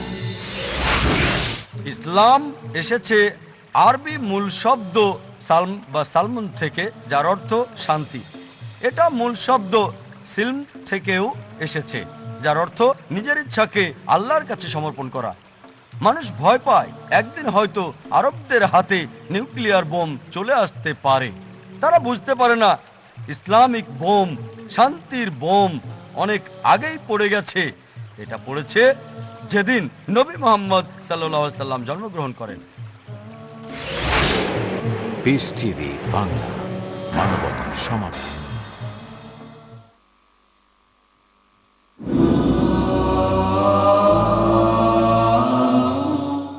আচ্ছা, ধন্যবাদ জ্ঞাপনের জন্য এখানে কে আছেন বা এখন কি প্রক্রিয়া হবে? মাফ করবেন, কি বলছেন? মানে এখন কি হবে এখানে? আমরা কি সিদ্ধান্তে আসলাম? আমরা কি মৌলবাদকে বিরোধিতা করব নাকি মৌলবাদীদের আমরা সমর্থন করব? এবারে কর্মের উপরে শেষ প্রশ্ন। আমি মনে করি ভারতীয় হিসেবে আপনারা কর্ম সম্পর্কে অনেক কিছু লক্ষ্য করেন। এটা দিয়ে শেষ করাই ভালো। হ্যাঁ, শেষ প্রশ্ন, নিশ্চিতভাবে শেষ প্রশ্ন। দলিতদের কর্ম কি? একটা কথা স্পষ্ট করে বলি, হিন্দু শাস্ত্রে দলিত বলে কোনো শব্দ উল্লেখ করা নেই। ইংরেজরা নিচু বর্ণের হিন্দুদেরকে এই নামটা দিয়েছিল। আমাদের সমাজে বড় ভাই আর ছোট ভাই, তার মানে অগ্রজ আর অন্তজের একটা ব্যাপার আছে। এখানে অনেক কিছুই কর্মের ফল। আপনি যদি ব্রাহ্মণ, ক্ষত্রিয়, বৈশ্য আর শূদ্রদের সম্পর্কে জানতে চান, তাহলে আমি সংক্ষেপে এটুকুই বলবো, আমাদের ধর্মে কিছু কর্ম আছে যেগুলো সব মানুষের জন্যই এক। সত্রিয়া, ক্ষমা, দমহা, আস্তেয়াম, শৌচামেন্দ্রীয় নিগ্রহ, এই সব কর্মের কথা মনু বলেছেন। এগুলোর ফলাফল সব মানুষের জন্য এক। তবে কিছু কিছু কর্ম আছে যেগুলোর ফলাফল ব্যক্তিভেদে আলাদা রকমের হয়। এখন ফলাফল ব্যক্তিভেদে আলাদা হওয়ার মানে এই নয় যে অমুক বড় আর অমুক ছোট, এরা ভালো এরা খারাপ, এটা সম্মানজনক ওটা অসম্মানজনক। সমাজের ভালোর জন্য এদের সবাইকে আমাদের প্রয়োজন আছে। সমাজের জন্য যেগুলো করা আবশ্যক সেগুলোকে আমরা কখনোই ছোট বা অসম্মানজনক বলে মনে করব না। আমি আরও একটা কথা বলতে চাই। আমি একজন বৈদ্য। যে কোনো হাসপাতালে, যে কোনো দাওয়াখানায়, আমি আর 2 মিনিট বলবো, যে কোনো হাসপাতালে, যে কোনো দাওয়াখানায় নিয়মটা কিন্তু একরকম না যে রোগী সেখানে পছন্দ মতো নিজের ওষুধ নিচ্ছে। সব জায়গায় নিয়ম হচ্ছে রোগী সেখানে একজন ডাক্তারের কাছে তার সমস্যার কথা বলে, ডাক্তার তখন তাকে পরামর্শ দেয়, আপনার এই অসুবিধা, এই ওষুধ খেলে সমস্যাটা ঠিক হয়ে যাবে। হিন্দু ধর্মের নিয়মটা আসলে ঠিক এরকমই। আপনি যেটা সঠিক বলে মনে করবেন সেটাই করবেন, সেটাই আপনার ধর্ম হয়ে যাবে, তার ফলাফল আপনি পাবেন। ব্যাপারটা এরকম না। আপনার কি করা উচিত সে ব্যাপারে ধর্মশাস্ত্রই আপনার পথ বলে দেবে। সেই অনুযায়ী কাজ করলেই ভালো ফল পাবেন আপনি। এটাকে যে বাধা মনে করবে, অপমানজনক মনে করবে, এতে করে যার মধ্যে ধর্মশাস্ত্রের প্রতি বিদ্বেষ তৈরি হবে, আমার মতে সে ভুল করছে। এখানে গল্পটা তার। কারণ মনে করেন, আমি আরেকটা উদাহরণ দিচ্ছি। ধরেন আমার কাছে 4 জন রোগী আসলো, আর একজনকে গুলিয়ে দিলাম, একজনকে তিতা ওষুধ, একজনকে হার্বাল টনিক, আরেকজনকে চ্যবনপ্রাশের মতো মিষ্টি ওষুধ খেতে দিলাম। এখন আমার উদ্দেশ্য যদি ভালো থাকে, যদি আমি 4 জন রোগীকে সুস্থ করার চেষ্টা করি, যার অসুখ গুলিতে সারবে তাকে গুলি দিয়েছি, যার তিতা ওষুধে সারবে তাকে তিতা ওষুধ দিয়েছি, যার চ্যবনপ্রাশে কাজ হবে তাকে চ্যবনপ্রাশ দিয়েছি। যতক্ষণ পর্যন্ত আমার উদ্দেশ্য ভালো হবে, আমি সবাইকে সুস্থ করার চেষ্টা করছি, ততক্ষণ পর্যন্ত আমার বিরুদ্ধে পক্ষপাতিত্বের অভিযোগ আনতে পারবেন না যে ওকে মিষ্টি ওষুধ দিয়েছেন আর ওকে তিতা ওষুধ। আমার উদ্দেশ্য খারাপ হলে দোষ দিতে পারেন, ধর্মশাস্ত্র বা ঈশ্বরের উদ্দেশ্য খারাপ এটা আমরা মানতে পারি না। এখন কার কল্যাণ কোন কর্মে হবে সে ব্যাপারে ঈশ্বর আর পরবর্তীতে ঋষিগণ যা বলেছেন সেগুলো মেনে চলাই হচ্ছে আমাদের জন্য ভালো। আমরা যদি মনে করি যে এই কাজটা করলে আমাদের কল্যাণ হবে, তাহলে সেরকমই হবে যে আপনি একটা হাসপাতাল চালু করলেন, সব ওষুধ আছে, রোগী এসে পছন্দ মতো ওষুধ নিয়ে চলে যায়। এরকম হলে কি হবে সেটা আপনি ভেবে দেখেন। যে কর্মের কথা বলছেন তা কি আপনি করেন? এই কর্ম কি আপনি করেন? এটা তো একেবারে ব্যক্তিগত প্রশ্ন হয়ে গেল। এটা কিভাবে ব্যক্তিগত প্রশ্ন হলো? আপনি আমাকে জিজ্ঞেস করছেন আমি এগুলো করি কিনা। আপনার ধর্মশাস্ত্র যা বলছে আপনার কর্ম কি তার উপর নির্ভর করে? আমি এই প্রশ্নের উত্তর দিতে তৈরি আছি, তবে তার আগে একটা জিনিস জেনে নেই যে আপনি কি আমার ব্যাপারে জানেন যে আমি কি করি, কোন কাজ করি। আচ্ছা, আরেকটা কথা, এটা তাহলে মেনে নেন আমি এই কথাটা বলি, যদি এই কর্মগুলো ঠিক মতো করি তাহলে ফল ভালো পাবো, আর যদি ওই সব কর্ম ঠিক মতো না করি তাহলে আমার অকল্যাণ হবে। এর চেয়ে বেশি আপনি বা আপনারা কি করবেন? না, এখন কোনো প্রশ্ন করতে পারবেন না। আচ্ছা, আমি আরেকটা কথা বলি, আপনাদের আরেকটা কথা বলি। আমি আস্তিক, এক মিনিট, আমি আস্তিক হওয়ার চেষ্টা করি। এছাড়াও আমি বলবো আমি ধর্মশাস্ত্রের প্রত্যেকটা অক্ষরের উপর বিশ্বাস করি আর সেগুলো বেশি করে পালন করার চেষ্টা করি। একেবারে অক্ষরে পালন করা আমার মতে এখন কারো পক্ষেই সম্ভব না, তবে আমি ব্যক্তিগতভাবে বেশি পালনের চেষ্টা করি, এই আশ্বাসটা আপনাদের দিতে পারি। ব্রাহ্মণের কাজ হচ্ছে যজ্ঞ করা, অন্যদের করানো, শিক্ষা দেয়া, শিক্ষা নেয়া, দান আর প্রতিগ্রহ। ব্রাহ্মণদের যে 6টা কর্মের কথা আছে সেগুলো আমি বেশি করে পালন করার চেষ্টা করি, এটুকু আপনাদের বলতে পারি। এটা পালন না করলে দোষটা আমার, হিন্দু ধর্মশাস্ত্রের নয়। এর ফলাফল আমি পাবো, হিন্দু শাস্ত্র বা অন্য কেউ পাবে না। আমার মনে হয় এই উত্তর। আচ্ছা, এটাই নিশ্চয়ই শেষ প্রশ্ন আমাদের। প্রশ্নটা ডক্টর জাকির নায়েকের কাছে।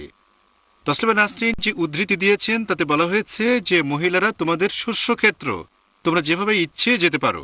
এ বিষয়ে আপনি কি কোনো মন্তব্য করবেন? ধন্যবাদ। আমিও একমত। তসলিমা নাসরিন বলেছেন, আমি সে বিতর্কিত কলামটা পড়েছি যেখানে তিনি বলেছেন যে কোরআনে উল্লেখ করা হয়েছে যে মহিলারা তারা শস্যক্ষেত্র, সরি এটা শস্যক্ষেত্র না, তিনি কথাটা বলেননি, একথা পবিত্র কোরআন বলছে। তিনি বলেছেন যে স্বামীদের কাছে স্ত্রীরা ফসলের জমি, শস্যক্ষেত্র না, কোরআন শস্যক্ষেত্রের কথা বলছে। তবে দুটোর অর্থ আসলে একই রকম। তসলিমা বলেছেন যে পবিত্র কোরআনে উল্লেখ করা আছে, তিনি কোনো রেফারেন্স দেননি যে স্বামীদের জন্য স্ত্রী হচ্ছে ফসলের জমি, তোমরা যেভাবে ইচ্ছা গমন করো। এটার সাথে তিনি বলেছেন যে মহিলাদের মনে করা হয় সম্পত্তি। তিনি কোরআনের উদ্ধৃতি দিয়েছেন সূরা ইমরান যে মহিলা, স্বর্ণ সবকিছু হচ্ছে সম্পত্তি, মহিলা, সন্তান, স্বর্ণ এবং ঘোড়া হলো সম্পদ। আবারও ভুল উদ্ধৃতি তিনি দিয়েছেন, তিনি পুরো আয়াতটা বলেননি। তিনি বলেছেন সূরা ইমরান অধ্যায় 3 আয়াত 14, যেখানে বলা হয়েছে যে নারী এবং সন্তান, নারী এবং সন্তান এবং স্বর্ণ ও রৌপ্য এবং ভালো জাতের ঘোড়া আর ক্ষেত খামার, মানুষ এই সম্পদ নিয়ে গর্ব করে। কোন মানুষ স্ত্রীকে নিয়ে গর্ব করে না? কোরআন বলছে নারী, স্ত্রী এবং মেয়ে থাকবে আর ছেলে। কোন বাবা ছেলেকে নিয়ে গর্ব করে না? কোন স্বামী তার স্ত্রীকে নিয়ে গর্ব করে না? কোন স্বামী স্ত্রীকে নিয়ে গর্ব করে না যদি সে ভালো হয়? তাহলে কোরআন কোথায় বলছে যে তারা সম্পত্তির মতো? এবার প্রথম প্রশ্ন নিয়ে বলি যে কোরআন বলছে যে মহিলারা হলো ফসলের জমি, তিনি কোনো রেফারেন্স দেননি। আমি গোটা কোরআনের কোথায় খুঁজবো? এই কোরআনের কোথায় এটা লেখা আছে যে মহিলাদের ফসলের জমি ধরা হয়? রেফারেন্স হচ্ছে সূরা বাকারা অধ্যায় 2 আয়াত 223। তবে পুরো উত্তর পেতে হলে আমাদের যেতে হবে আগের আয়াতে, সূরা বাকারা অধ্যায় 2 আয়াত 222, তারপর আয়াত 223।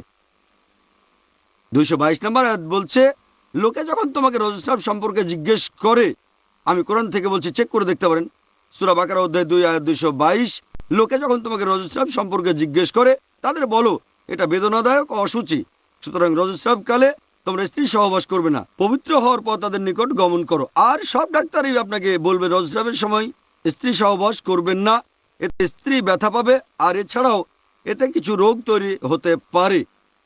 এতে স্ত্রীর ক্ষতি হওয়ার পাশাপাশি স্বামীরও ক্ষতি হবে, তাহলে কোরআন বিজ্ঞানসম্মত, আর সেজন্যই বলছে রজস্রাবের সময় তোমরা স্ত্রী সহবাস করবে না।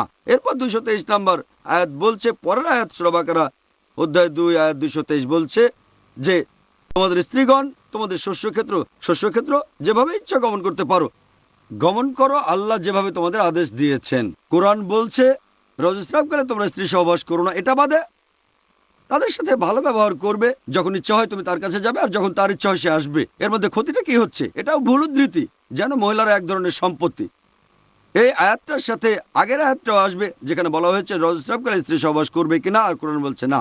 এটা দুজনের জন্য ব্যথা আর অসুচি। আশা করি উত্তরটা পেয়েছেন। বন্ধুরা, আমরা খুব সুন্দর অনুষ্ঠান করলাম। আমার মনে হয় যথেষ্ট আলোচনা হয়েছে, আমাদের এবার শেষ করতে হবে। অশোক সাহানি তার ভাষণে বলেন যে কেউ যদি ধর্মনিরপেক্ষতা অনুসরণ করে তাহলে সমস্যা দেখা দেবে। ডক্টর বিয়াস সনাতন ধর্মের প্রতিনিধিত্ব করছেন, এর অর্থ হলো তিনি বলতে চান যে প্রকৃতিগতভাবে সনাতন ধর্ম মৌলবাদী? না, আমি এই প্রশ্নটা করার অনুমতি দেব না, কারণ আমরা ইতিমধ্যে অনেক সময় পার করেছি।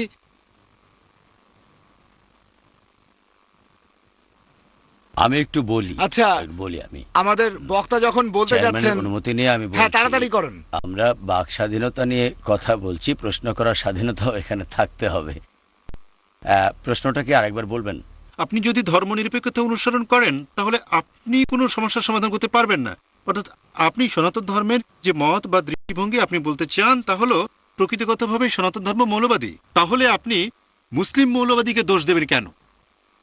আপনার প্রশ্নের 3টা অংশ। প্রথম পয়েন্টটা ঠিক আছে। 2 মিনিট, প্রত্যেক অংশের জন্য 2 মিনিট। প্রত্যেকটার জন্য 2 মিনিট। ধন্যবাদ, ভেবেছিলাম পুরোটার জন্য 2 মিনিট। প্রথমেই বলি যে সেকুলারিজম এটার বিপরীত শব্দ কিন্তু ফান্ডামেন্টালিজম বা মৌলবাদ নয়। সেকুলার শব্দের বিপরীত শব্দ ধর্মে বিশ্বাস, ঈশ্বরকে বিশ্বাস করা, মৃত্যুর পরের জীবনে বিশ্বাস করা। এখানকার কাজের জন্য একজনের কাছে জবাবদিহি করতে হবে, সেটাতে বিশ্বাস করা। এগুলোই হচ্ছে সেকুলারিজম এর বিপরীত ধারণা। যদি এগুলো মেনে চলেন তাহলে সমস্যাগুলো সমাধান হবে, আর যদি না মানতে চান তাহলে সমস্যার সমাধান হবে না। আমি বলছি না যে মৌলবাদ দিয়েই সব সমস্যার সমাধান করা যায়, এটা 1 নম্বর। 2 নম্বর, আমি কিন্তু মুসলিম বা ইসলামী মৌলবাদকে কখনোই সেভাবে সমালোচনা করিনি। যদি ডক্টর জাকির নায়েকের কথা ঠিক হয়, উনি ফান্ডামেন্টালিজম বা মৌলবাদ সম্পর্কে যেটা বললেন যে মৌলবাদ মানে হচ্ছে যে ইসলাম ধর্মের মূলনীতিগুলো জানে, সেগুলো মেনে চলে, আদেশ নিষেধগুলো মেনে চলে, আমি তাহলে ওনার সাথে একমত যে মৌলবাদ মোটেও খারাপ না। এই ধরনের মৌলবাদকে সবাই স্বাগত জানাবে। এখানে দুর্ভাগ্যজনক বিষয় হচ্ছে অনেক ভালো জিনিসকে অপব্যবহার করা হয়। আমাদের চারপাশের অনেক কিছুকে অপব্যবহার করা হচ্ছে। অপব্যবহার করা হচ্ছে ইসলাম আর মৌলবাদকেও। আপনি ভালো করতে পারেন, খারাপও করতে পারেন। ঈশ্বরকে অপব্যবহার করা হয়েছে, ঈশ্বরকেও অপব্যবহার করা হয়েছে, ঈশ্বরকেও অপব্যবহার করছে। এখানে দায়ী হলো সেই লোক যে এই ধর্ম বা মৌলবাদের অপব্যবহার করছে। ধর্ম এখানে বাধা দিচ্ছে না কাউকে, এখানে ধর্মীয় মৌলবাদ কোনো রকম বাধা হয়ে দাঁড়াচ্ছে না। বাধা হলো ধর্মের অপব্যবহার। এরকম অপব্যবহার হলেই সেগুলো বাধা হয়ে দাঁড়ায়। গণতন্ত্রের অপব্যবহার বা সেকুলারিজমের অপব্যবহার হলে কি হয় আপনারা জানেন। আপনার প্রশ্নের আরেকটা অংশ যেন কি ছিল, উত্তর পেয়েছেন? আপনি সন্তুষ্ট? হ্যাঁ, আমরা সবাই সন্তুষ্ট। ধন্যবাদ। আজকের এই অনুষ্ঠানে উপস্থিত হওয়ার জন্য দর্শক শ্রোতা ভাই বোনদের অনেক ধন্যবাদ।